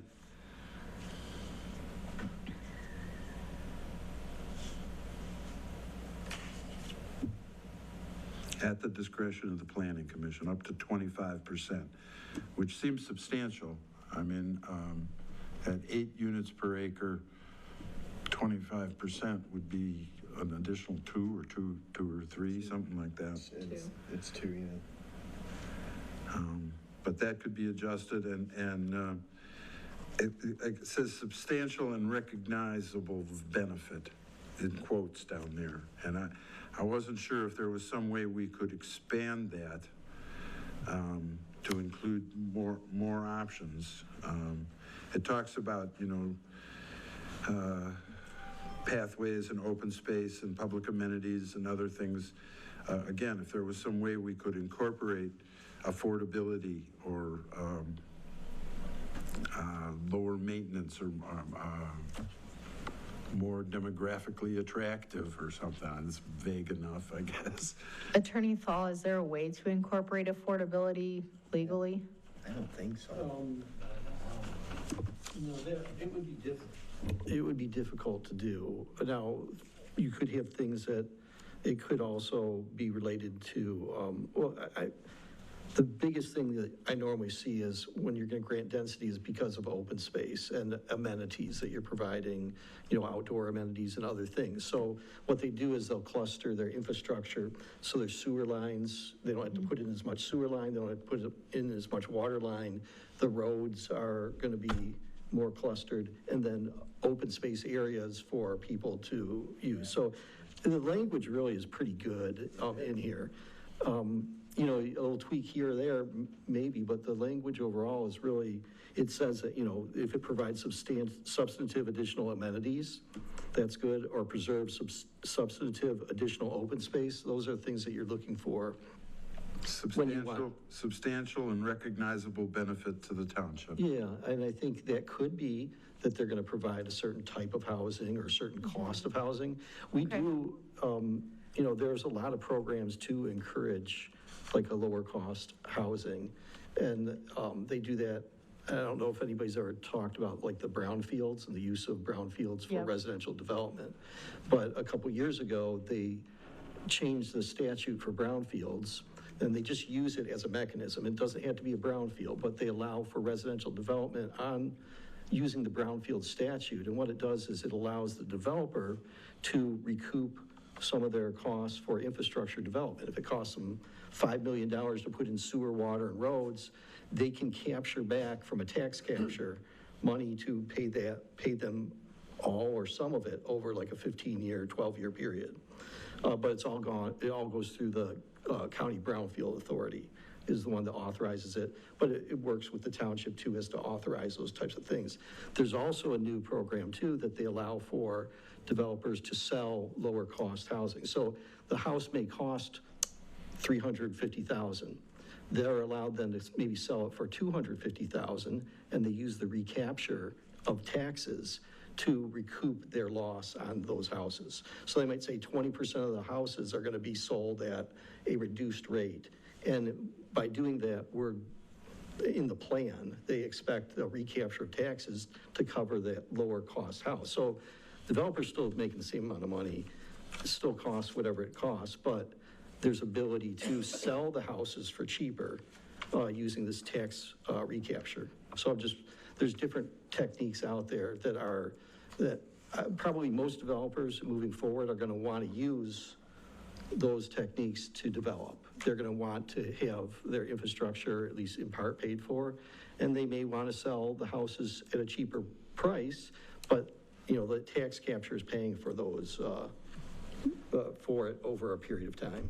We don't put that in the ordinance, though, do we? No, no, I just reference that as, you know, if we're thinking about, oh, how do we encourage lower cost housing? I think developers are going to come forward with plans to do that themselves, because they still want to sell it for $350. Right. But if they can sell it for $250, they're going to get a lot more people buying it. And then the difference is made up out of this tax capture through the Brownfield Authority. So I just put that out there as things, you know, as we're thinking about it. It doesn't necessarily have to be in here, but it's things that we're going to see from developers as they come in with different development plans. So in your opinion, this is probably appropriately vague. It's strong, but it's also vague that gives us flexibility to Right. to identify what those substantial and recognizable benefits are where we want to grant that density bonus. Yeah, and especially if you adopt, say, the Upjohn Institute housing survey or study, you know, if you like it and the way it comes out and you adopt that as eventually as part of your master plan, you know, that can all come into the considerations and things that you're going to talk about and say, Right. what is the benefit? We want to see a benefit, you know, with maybe lower sale, you know, prices on the homes for sale, maybe. We're trying to Yeah. achieve the 34 multi-unit, so if you are hitting a multi-unit Right. option, perhaps that then is the benefit. Our master plan will Yeah. drive some of that stuff. Okay.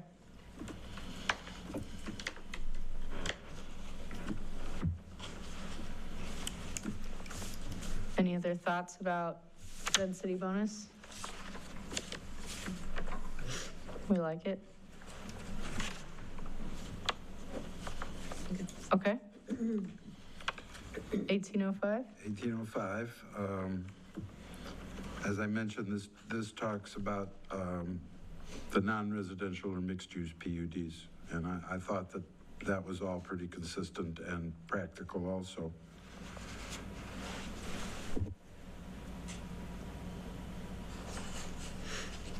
Yeah, this is the one where you were talking about where it requires them to make sure they're building residential with it. Right, the Yeah. phasing of if it is a mixed use.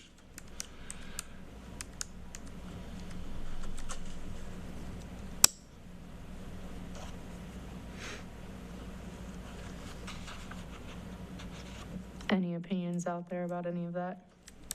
I'm okay with that section. Okay. All right, 1806, number 1 is important. It says, in improving a PUD, the township may permit deviations from lot area and width requirements, parking requirements, required buffers, building setback requirements, height limitations, and other similar dimension requirements of the zoning ordinance in according with the following standards. So this is the paragraph that gives us the ability to, you know, again, create a customized set of conditions for the property in question when it's appropriate, and it gives us standards to work by, just like our ordinance does now. And, you know, it lists, I guess, 6 different reasons why it's appropriate to make those deviations. That's the heart of the flexibility that the developer has. He can request these, you know, he wants it taller, he wants it, you know, closer to the property lines.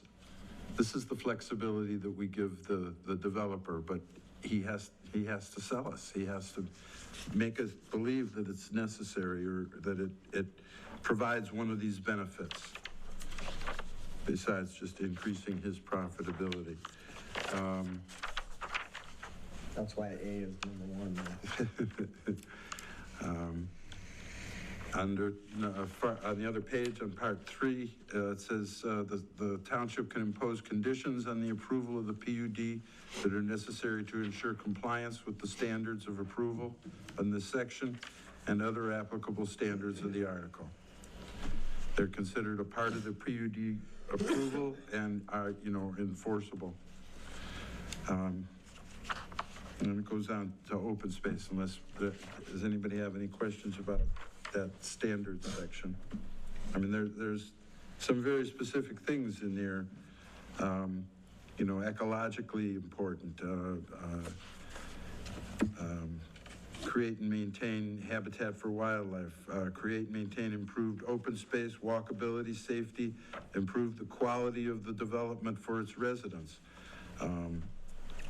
Adaptive reuse or, just practical,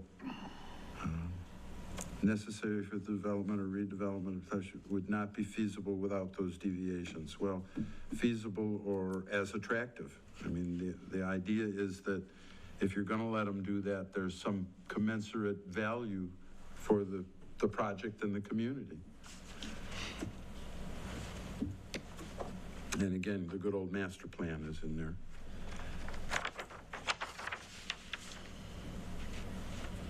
This really covers everything. It's really, I mean, Yeah. it is, it's a good ordinance. Like, I don't know that there's a lot that we're gonna differ from. The open space mainly, like a condominium, it basically spells out that the open space has to be, all the planning and maintenance of the open space can't become a responsibility of the township. It has to be, like a homeowners association. There has to be a plan for its upkeep, maintenance, all that. And that's basically what this paragraph is about. And I thought it was pretty complete. I didn't see anything I needed to add to it. And the one thing I did notice on this one versus our old one, and I don't know that it's necessary, but on our old one, we had a board that was appointed to work with the contractors. In this one, apparently they work directly with us, the planning commission, on everything. Yeah, and ours, it was a couple of planning commissioners that were gonna Right. be appointed. Right. I think it would be easier to have the discussion as a whole commission, Yeah. rather than, Well, that gives too much power to several people, but I didn't know what the board really wanted to do. If you look at 1808 1A, so that gets into more of the process. Right. So if you look at 1A, there's a pre-application conference. So they would start off with township staff right, to, go over what they're trying to do to determine general compliance with the PUD eligibility, design requirements, and identify issues. So that could occur, there could be a lot of pre-application conferences that could occur so that, they're not so far off base that it's not something that, the planning commission's gonna wanna even consider. yeah, I might say, though, that I would remove the optional item on B. So it's the conceptual plan may be submitted to the planning commission for initial review. It's indicated as optional. I might be in favor of striking optional from that and saying, okay, if it's gonna start with staff, and similar to our old ordinance, like, I think we would probably want to get in front of it before it gets too far down the tracks, and then maybe it's not something we're in favor of, so I would just strike that. I felt the same way. I actually really like this part of the ordinance, this whole application procedure, the two-step approval process. I think it's very valuable, and I like the way it's laid out, and the way the ordinance is written, it really is very specific about what's required when. I did have a question on number 2 for you, Rob. I wanted to make sure that you felt that this procedure here was appropriate. Again, because this came from a city, maybe it talks about the preliminary plan coming to the Township Board along with the kind of in parallel with the Planning Commission. Is that sort of like the site condo that we're looking at today that requires it coming to both the Yeah, so I planning commission think- and the board? So I think what they're trying to do is avoid them going through the whole PUD process and then having to come back and go through the whole site condominium process or planning process, so they could do it concurrently with the approvals. So when they get final approval, they are ready to Right. build. And I think a developer isn't going to want to, have to go through the whole PUD process and then go back and start through, get all your plans approved and then go through the planning process or site condominium process or whatever. They'd be able to concurrently move through those processes. So when they get their final approvals, they're ready to go. Yeah, I know that this was done fairly contemporary, so I guess this is an acceptable procedure then. Okay. So anyway, I think 1808, certainly this is a very important meat of the part of the ordinance, and we should become familiar with it, but I was comfortable with it the way it was and didn't see much that needed to be added to that.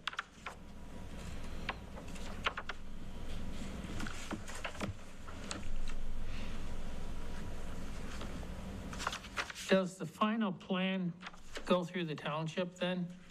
Yes. Yes. It would. Okay, It would go through us and the township. yeah, well, I figured it did. Yeah. I mean, it doesn't have to, but that's the way this is set up, and I think that process is fine. Yeah, and 1810 is marked optional on here, and so we would scratch that and make that conceptual planning commission review a part of the regular application process. And Agreed. I agree, I think that's a great idea. We want to be involved from the very beginning. I think as a developer, you'd want us involved too, because if you're, again, like, if it's gonna halt you, if it's gonna slow you down, you'd rather know on the front side so that you can work together to work through it.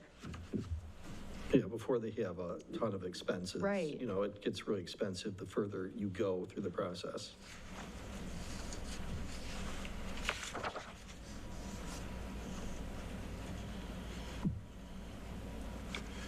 And I made a note to myself here, looking ahead at the site plan requirements. They have a very extensive list, and it does include elevations.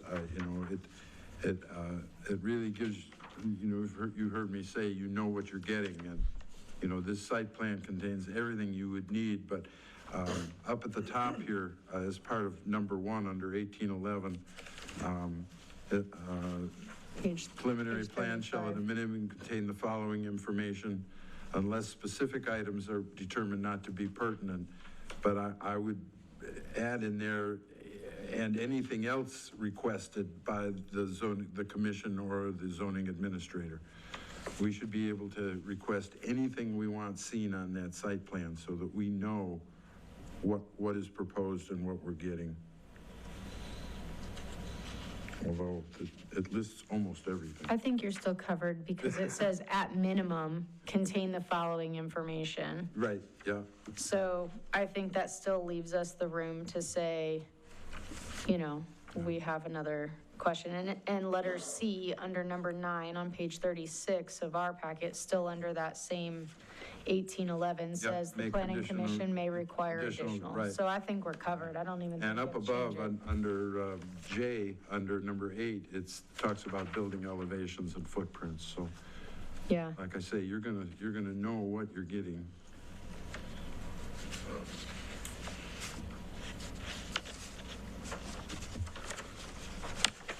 Also, I'd look at number 9.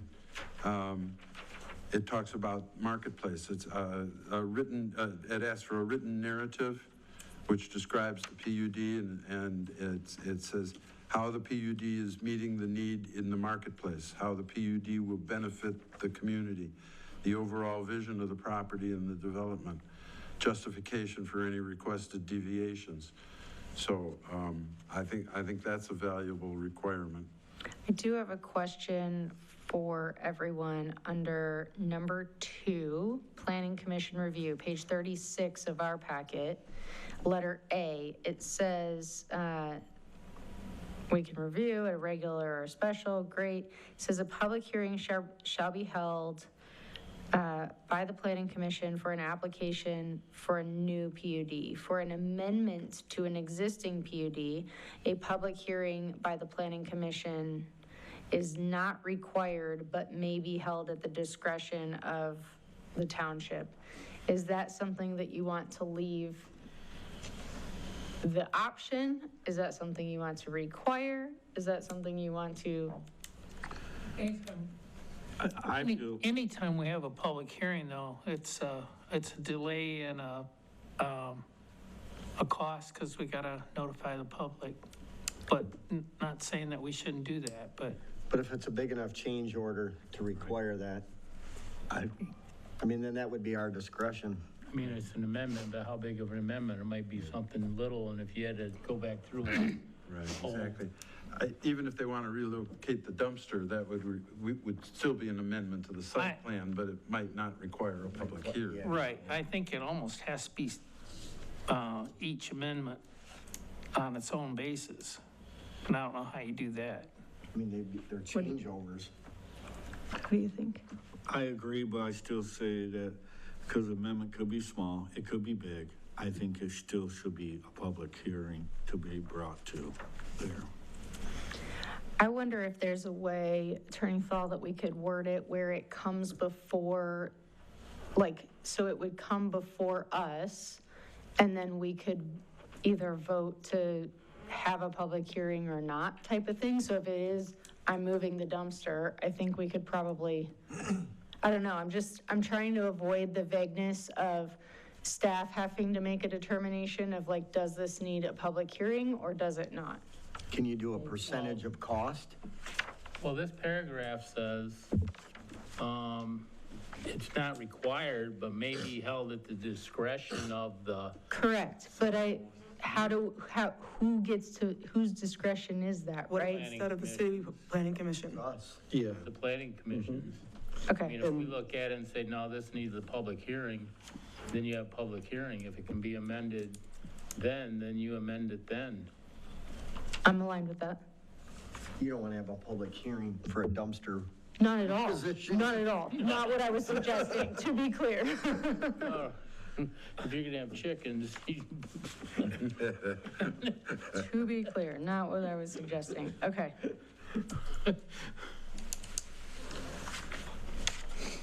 Carry on. Okay, my other note, continuing on, required public hearing under Article 3, under, I guess we're still in 1811. But 3D, approval of the PUD preliminary plan and PUD rezoning by the Township Board shall be incorporated into an ordinance amending the zoning ordinance and map. Such rezoning and PUD plan approval shall become effective and publication. Rob, that's adequate? I mean, to me, that sort of went over my head there. I wasn't sure. Yeah, so the way that it functions is it's a rezone of the property. Right, to this is the a rezone, right? And the only thing I want to make sure as I look at this is that the right place for that consideration, kind Sure. of, or does the rezone happen at, because then the next section's the PUD preliminary plan. And maybe I just have to look at the overall structure and see if that's the right place for that. Doesn't rezoning need to be further toward the front, because they'll have a lot of money invested at this point? somebody puts $20,000-$30,000 into a site plan and then has to get rezoned. But the rezone is And we contingent deny on it, the or- approval of the PUD. So you're not going to rezone it to a PUD area if we don't approve the site plan of the PUD. The Yeah, PUD so- is site plan approved. That's what I just need to look at, and that does make sense. You're going to want to, it's going to go through different stages of review.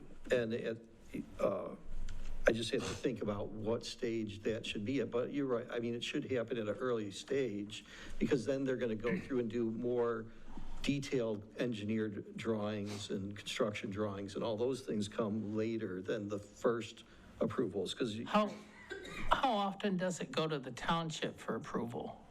during this process? So it's going to go, Concurrently with yeah, I this, think it right? goes through Goes each twice. stage. Twice? So twice. you have the Okay. preliminary plan and rezoning standards for approval, and then there's a final site plan. And that's where the real cost is. I mean, yes, the preliminary plan is going to be a real site plan. But you are avoiding all the engineering costs and all the other stuff until you've gotten that. And then, but the project isn't approved until the final site plan.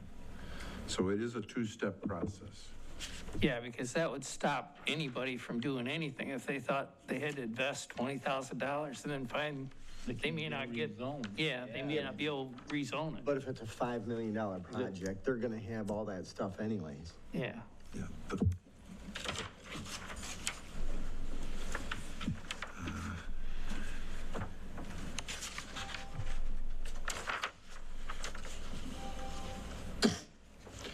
Then it goes on to the final site plan, and again, I don't have any other notes in here other than having to update the article numbers and stuff like that.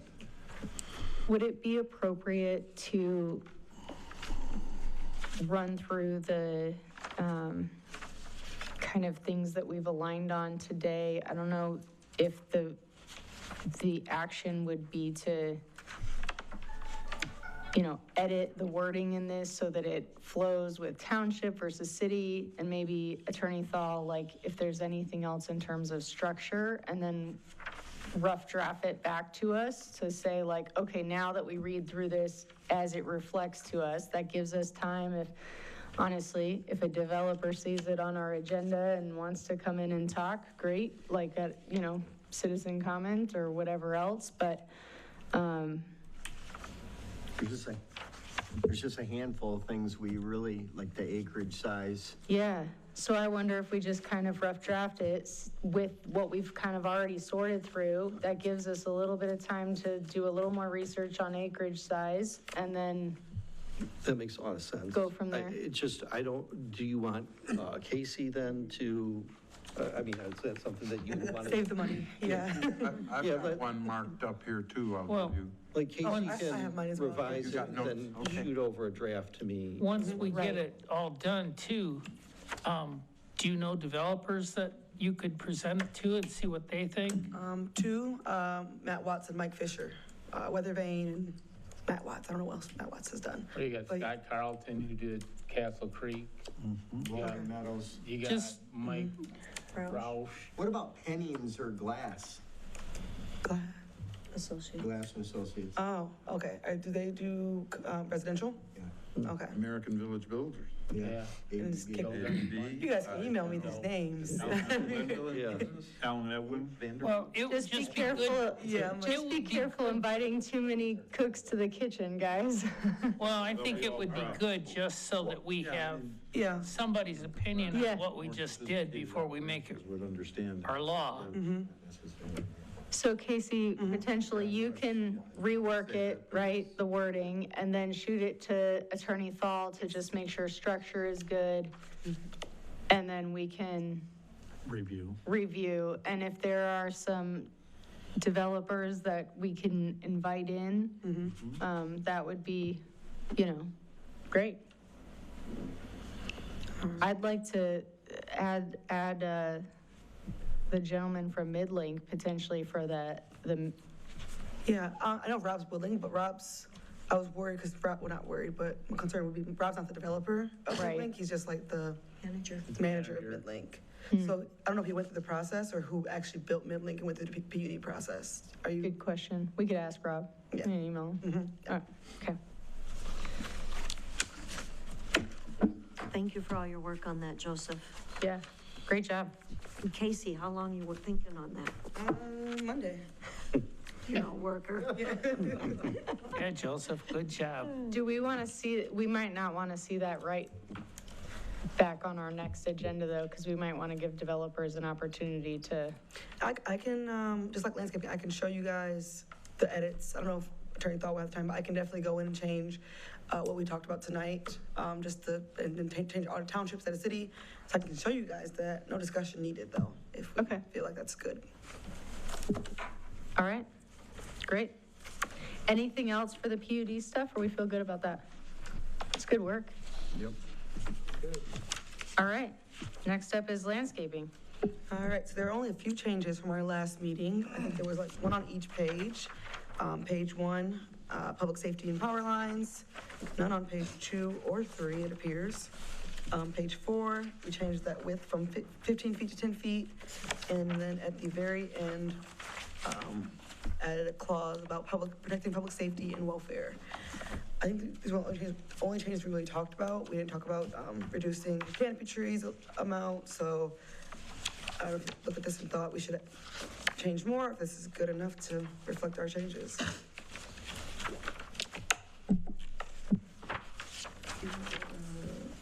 I don't have it marked up. There you go. Okay.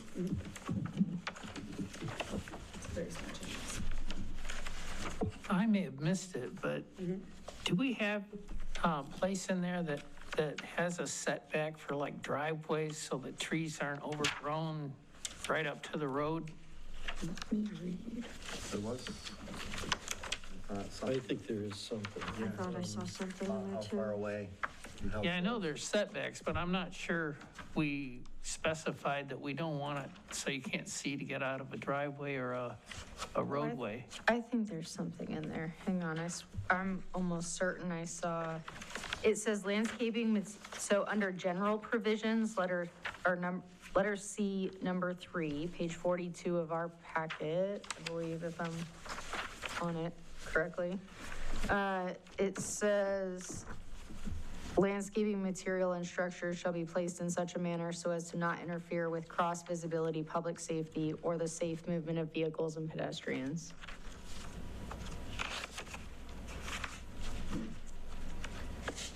I don't know if that's specific enough. I don't know. I've been in a lot of places where you can't see to get out, and you're taking your life in your own hands, pulling out of them. And, Yeah, well, and like my dad's next door neighbor, he's got all his bushes and stuff because his driveway comes off Woodley, but then on 26th Street, they grow between Woodley and 26th. But you can't see coming out of my dad's driveway because You're right. his stuff overpowers everything. well, I know we can't do anything about residential necessarily, but, well, I don't want that to happen on any of the businesses that we have in the community.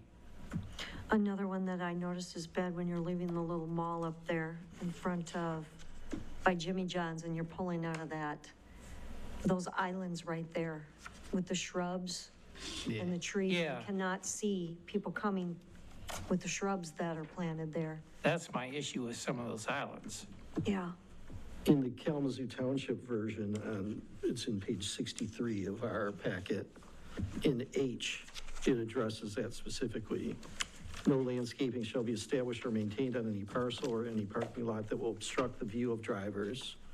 Accordingly, and then they have some other standard. Accordingly, all landscaping shall comply with the provisions concerning unobstructed site distance set forth in section 2020. I'm not sure what's in that section, but that provision directly addresses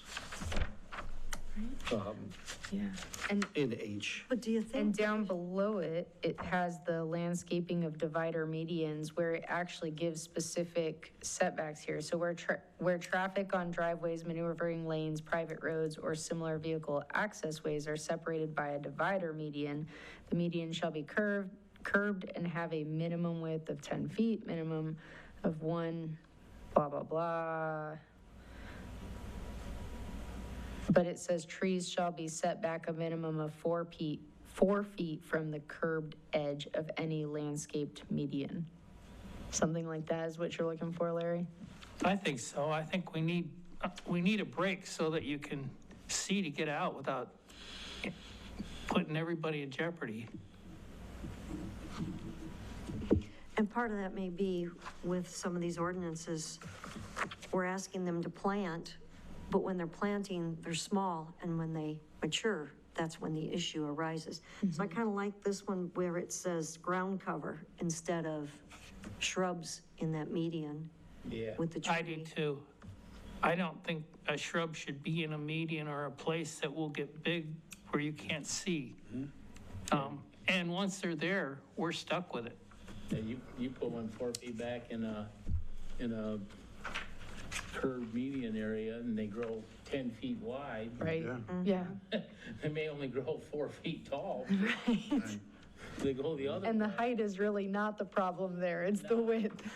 seeing underneath them and through them. You can be limited with ground cover, and they do have dwarf varieties. But Yeah, I think, You're a I'm not resident sure how we plant do it, expert, but so- we need to do something not that different. kind, but And then- That might do it though, this Kalamazoo's, what they have. Instead of plants, you could have went with perennials. It's just a thought.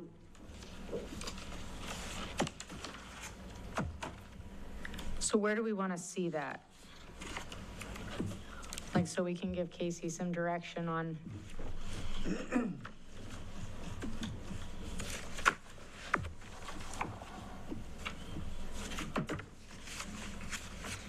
Rob, where were you thinking with that? I was going to say, or Casey, if you have a suggestion of where you think it should land. I'm not really sure. I mean, we can figure out where to, I don't know, if, just need some time. Like, if Casey knows what you're looking for, then let it, she could come back with the next draft with it.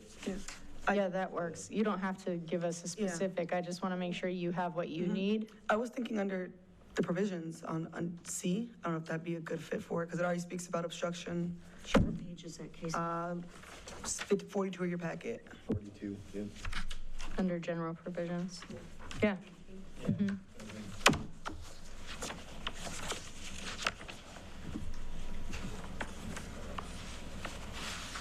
I don't see a problem with it being in that spot.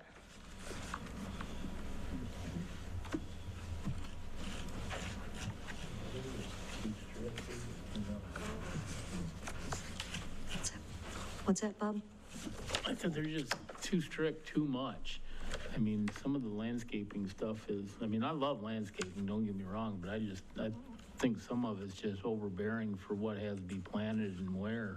I agree. I mean, Carlton Equipment's got that vacant lot out there and one house behind it, and they had a 6-foot privacy fence, and they had to put $40,000 of landscaping in to protect it. And it was a bar at one time, burned down, so it was a parking lot. I mean, that's what I call excessive. And I think our ordinance is excessive in some of it. Yeah, I agree 100%.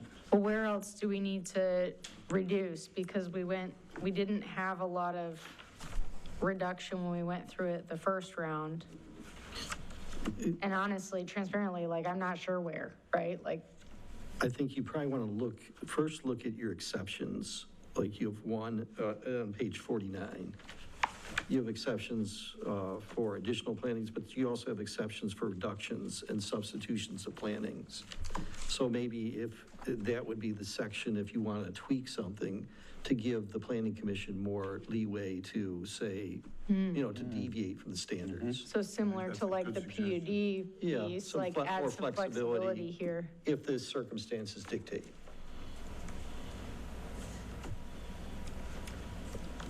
So instead of it being just like a physical hardship, perhaps it's also, if it promotes safety, if it, those things, we could add some provisions in there that if somebody could give us a good reasoning why to reduce it, we're reasonable people. Yeah, and safety's always first thing. Right.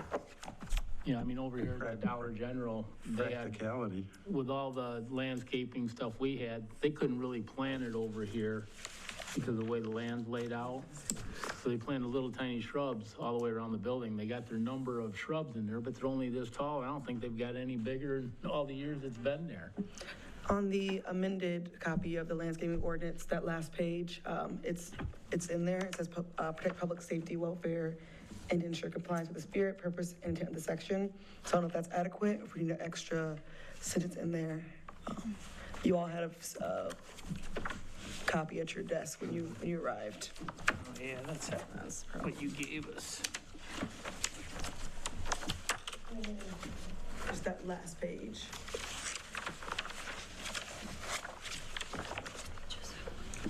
Oh, yeah. Yes, thank you, Casey. Yeah, 530, page 530 of the. Yeah, got it, thank Yes, you. page 530, yes. It's the one that was just loose on our desk. I would think if you wanted to add something, you'd add it to that first sentence about, if a physical hardship exists or existing topography and vegetation are determined by the reviewing body to provide equal or better landscape. Maybe you have some other, wording in there to, additional wording to give you a little more flexibility even. Most of the site plans we did last year asked for less vegetation in certain areas.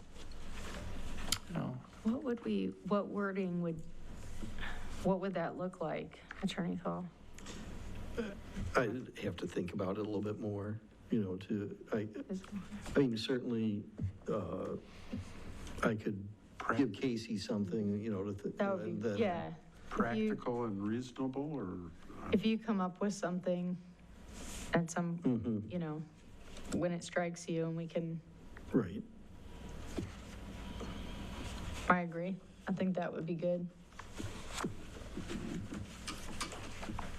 And it's easier than sorting through and trying to make a judgment call on where you strike one canopy tree or where you insert a shrub, because that is hard to, When you got 69 pages. yeah. Yeah, flexibility, I think, is what we're looking for. Yeah. A case-by-case basis. Make it safe, make it nice. Yeah. Anything else that we want, or do we want to send Casey with kind of that, and maybe we'll be in a better place to wrap it up then? I don't think there are a lot of changes. We just I agree. need a couple. We need to tweak it. Okay, Can do. all right, so we'll see those couple of things change, and then maybe we'll be in a good spot there. Any other discussion on landscaping? No, I just want to make sure that we're not overkilling and we're safety. Yeah. I agree with Bub on that. We're just Yeah. overkill for what we're costing these builders and homeowners and, not homeowners, but the builders. Yeah. I think it's crazy. So, thank you. All right, on to the review of the moratoriums. Attorney Thal, can you take us through this a little bit? So you should have two of them. And as you'll recall, when you did your last moratorium, you put a provision into your zoning ordinance that allows for the planning commission to recommend moratoriums in general on certain subjects. So that's great because now it reduces what you have to do to put in place a moratorium. Before you as a planning commission had to adopt an ordinance for that, which require public hearing and delay and things of that sort. This allows you to be much more proactive, and you can do this by resolution, and basically it's a recommendation to the board to adopt a moratorium. So there's two different things here. One is data center. The other is renewable energy facilities for solar and wind. And at the last board meeting, the board expressed interest in getting these moratoriums in place. So I wanted to make sure to get this to you as soon as we could. And as we talked about with data centers, we want to get this in place sooner, as soon as possible.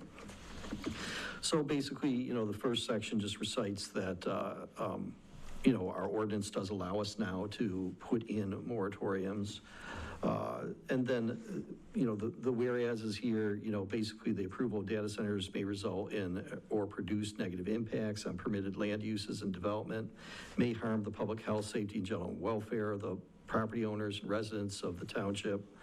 The Planning Commission is aware of significant public health, safety, and welfare concerns being raised by the public about impacts of data centers, and the township has a fiduciary duty to promote the health, safety, welfare of property owners and residents within its territorial boundaries. The Planning Commission has a legitimate purpose in assessing the regulation of the establishment of the use of data centers within the township to assure that data centers do not interfere with other land uses or have substantial negative impacts on environment, public health, and safety. And Michigan courts have recognized that a moratorium is a common and legitimate tool to preserve status quo while formulating a development strategy. The Planning Commission desires to review and study the public health, safety, welfare concerns regarding data centers and township regulations that may impact or regulate these projects. The adoption of the moratorium would allow the Planning Commission adequate time to study the possibility and implement revisions to the ordinance and regulations, including attention to the consideration of citizen input and involvement, public debate, and full consideration of the issues. And then basically, now therefore, the Planning Commission recommends the Township Board adopt a temporary moratorium on the acceptance or processing of any application for data centers. The temporary moratorium would be in effect for 1 year following the enactment of the resolution, of a resolution by the Township Board, or until effective date of any amendment or new township ordinances regulating it, if that occurs first. So the purpose, of all the whereases is to establish why the Planning Commission thinks it's important to do a moratorium. You don't want to just say, oh, we're going to do a moratorium. Okay, but if whoever goes to court, they're going to know why do you think it should? And so this lays out the why. This will go to the Township Board, and then they can take action further to implement the moratorium. So that's for data centers. I'm not going to read everything for the solar and wind, but it's similar in nature. It's, that there are significant issues associated with those land uses.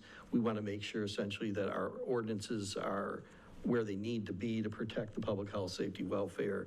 And again, with the second resolution for renewable energy facilities for the wind and solar, we're again asking the board to institute a moratorium for a year following their enactment of a resolution to do that. So they would take action on the zoning aspect of it through these resolutions, and then they would adopt an ordinance on police power. So they can do this through the resolutions because it's in our ordinance already, and then they would adopt a moratorium ordinance for under general police powers for anything that may come forward to the board. So that's kind of the overview of them. There's these two here, and we'd be looking for motions and roll call votes on both of them. I recommend that we form a resolution to recommend the establishment of a temporary moratorium on the process of data center zoning applications. Support. Motion made by Commissioner Nichols, supported by Commissioner Weintraub. Anyone want to have any discussion on the data center moratorium? I'll just say that the board was in full support of it, and we had 6 members there. And we did, as Attorney Thal said, decide for a year. Great. Casey, would you take us through a roll call vote? Yep. Commissioner Nichols? Yes. Commissioner Sherwood? Yes. Commissioner Nowak? Yes. Commissioner Weintraub? Yes. Chair Lawrence? Yes. Commissioner Kreitzer? Yes. Treasurer Bloomfield? Yes. Motion passes 7 yeas, 0 nays. And then if we want to do the renewable energy, we would need another one. Do it again. I propose a resolution to recommend the establishment of a temporary moratorium on the processing of principal use renewables energy facilities or project zoning applications. Support. Motion made by Commissioner Nichols, supported by both Commissioner Weintraub and Commissioner Kreitzer. Casey, take us through a roll call on that one too. Commissioner Nichols? Yes. Commissioner Sherwood? Yes. Commissioner Nowak? Yes. Commissioner Weintraub? Yes. Chair Lawrence? Yes. Commissioner Kreitzer? Yes. Treasurer Bloomfield? Yes. Motion passes 7 yeas, 0 nays. Great. We will recommend those to the board, and that's exciting. Okay. Any other business? I have nothing on the agenda. Wonderful. We will open back up citizen comment. You have 3 minutes. Should anyone like to speak? Wonderful. We will move along. Updates from other boards? I kind of already just said what happened with We got- so we're good there. We haven't had a zoning board. All right. Easy enough. Training updates. None. Wonderful. Informational future action items. Yes, so in your packet, you have the step 1 site condominium for Lay Avenue. This is around that Casper area, which we worked on the R1C amendments in the previous year for. This will be coming up to you all again next week on March 12th. There is a public hearing. I have had several residents reach out since notices have gone out already, so I anticipate we'll have many residents here voicing their opinions and input. We'll talk more about it as it comes in, but it's broken down into 3 or 4 phases. I think it's 4 phases. And so in your packet, you'll see here, and then also again on March 12th, the different phases that the developer would go through if approval were granted. Okay. So we have that as a pre-read for us before the next meeting, so you've got that in your packets. And then as far as other action items, let's see. Emily Petz, I'll probably get with her to see when she'll have that final draft. She did say next week for you all. So I'm curious if we could get that on the agenda for March 12th for a final draft review. If you feel like March 12th may be too busy with the Watts project, or how you guys are feeling about getting that final draft or adopted by Emily. I would recommend we push it out. March 26th then. All right. Anything else coming down? That would give us the chance to also hear a public hearing on a housing development. So that's probably relevant information to consider before we then consider adopting a housing study. Gotcha. Makes sense to me. And then I know the Township Board will probably be canceling their April 20th meeting due to the MTA conference up north. I will also be attending a conference on April 23rd, which is our 4th Thursday in April. I think it's 23rd, 24th, in Detroit, the National Planning Conference. I'm unsure if Kyle will be attending that. If so, we could try and have him come in, although he does cost money, or we could postpone, cancel that one. Not quite sure we'll be on the docket then, but just in the spirit of education, just wondering how we feel about that one. The 23rd, that was the date you said? Is it the 23rd, the 4th Thursday, is that the 23rd? Yes. Yes. So again, I can try and get Kyle in, we can see how it falls with the items on the agenda, or if we want to cancel it. Just wanted to put that out there.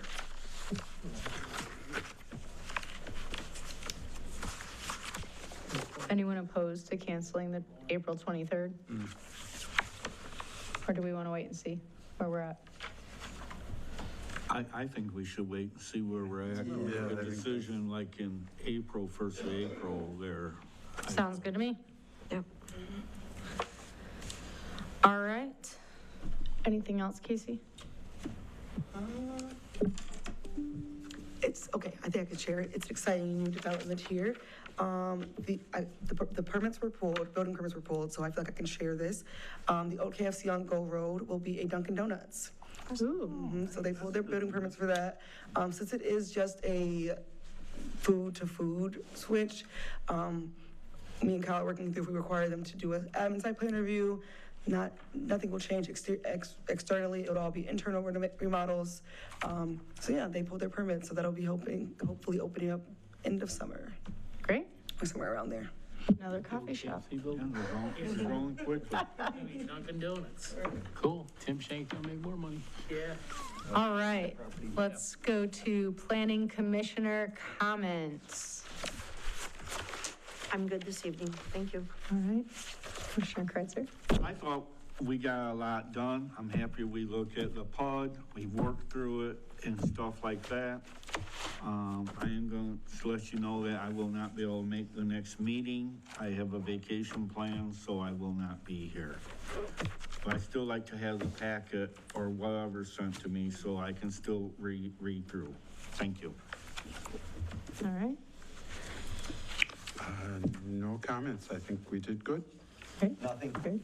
Bob? No, we had a good discussion tonight. Thank you, everybody. Larry? I just want to thank Joe for all his work. I would agree. I appreciate that. I appreciate you bringing it to light for us. I think it's a great ordinance, and I'm excited. So thanks, everyone, and with that, the meeting is adjourned.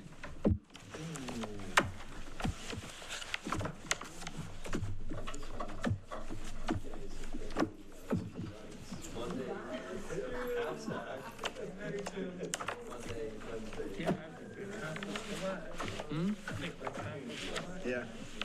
No, we didn't have any citizens yelling at us either. Didn't have any citizens yelling. Because the meetings were too close together, nobody wanted to come to this one. Yeah, We're not really talking about anything big, no, other than the, they had that Does shit. that matter? You know, the other day, there was a thing on Soil Friends Facebook about me. Jeff DeVries goes, yeah, sure is a lot of action going on down at Bub Sherwood's Auto Repair. I wonder if he's pulling all the right permits. And Jeannie Kitzinger goes, well, I don't think so, because I watched that whole planning commission and nothing came across the desk about People Bub. are And uneducated. it's like, I don't even own the property. they don't know that. No, they don't. They don't have And a then sign out yet, last I saw. no, they took mine down today, but then, because they did this, I went by today and I didn't see a sign, so, no, they took mine down. yeah. So, and he's residing the whole building, he put the windows in and everything, and I mean, it's cool, but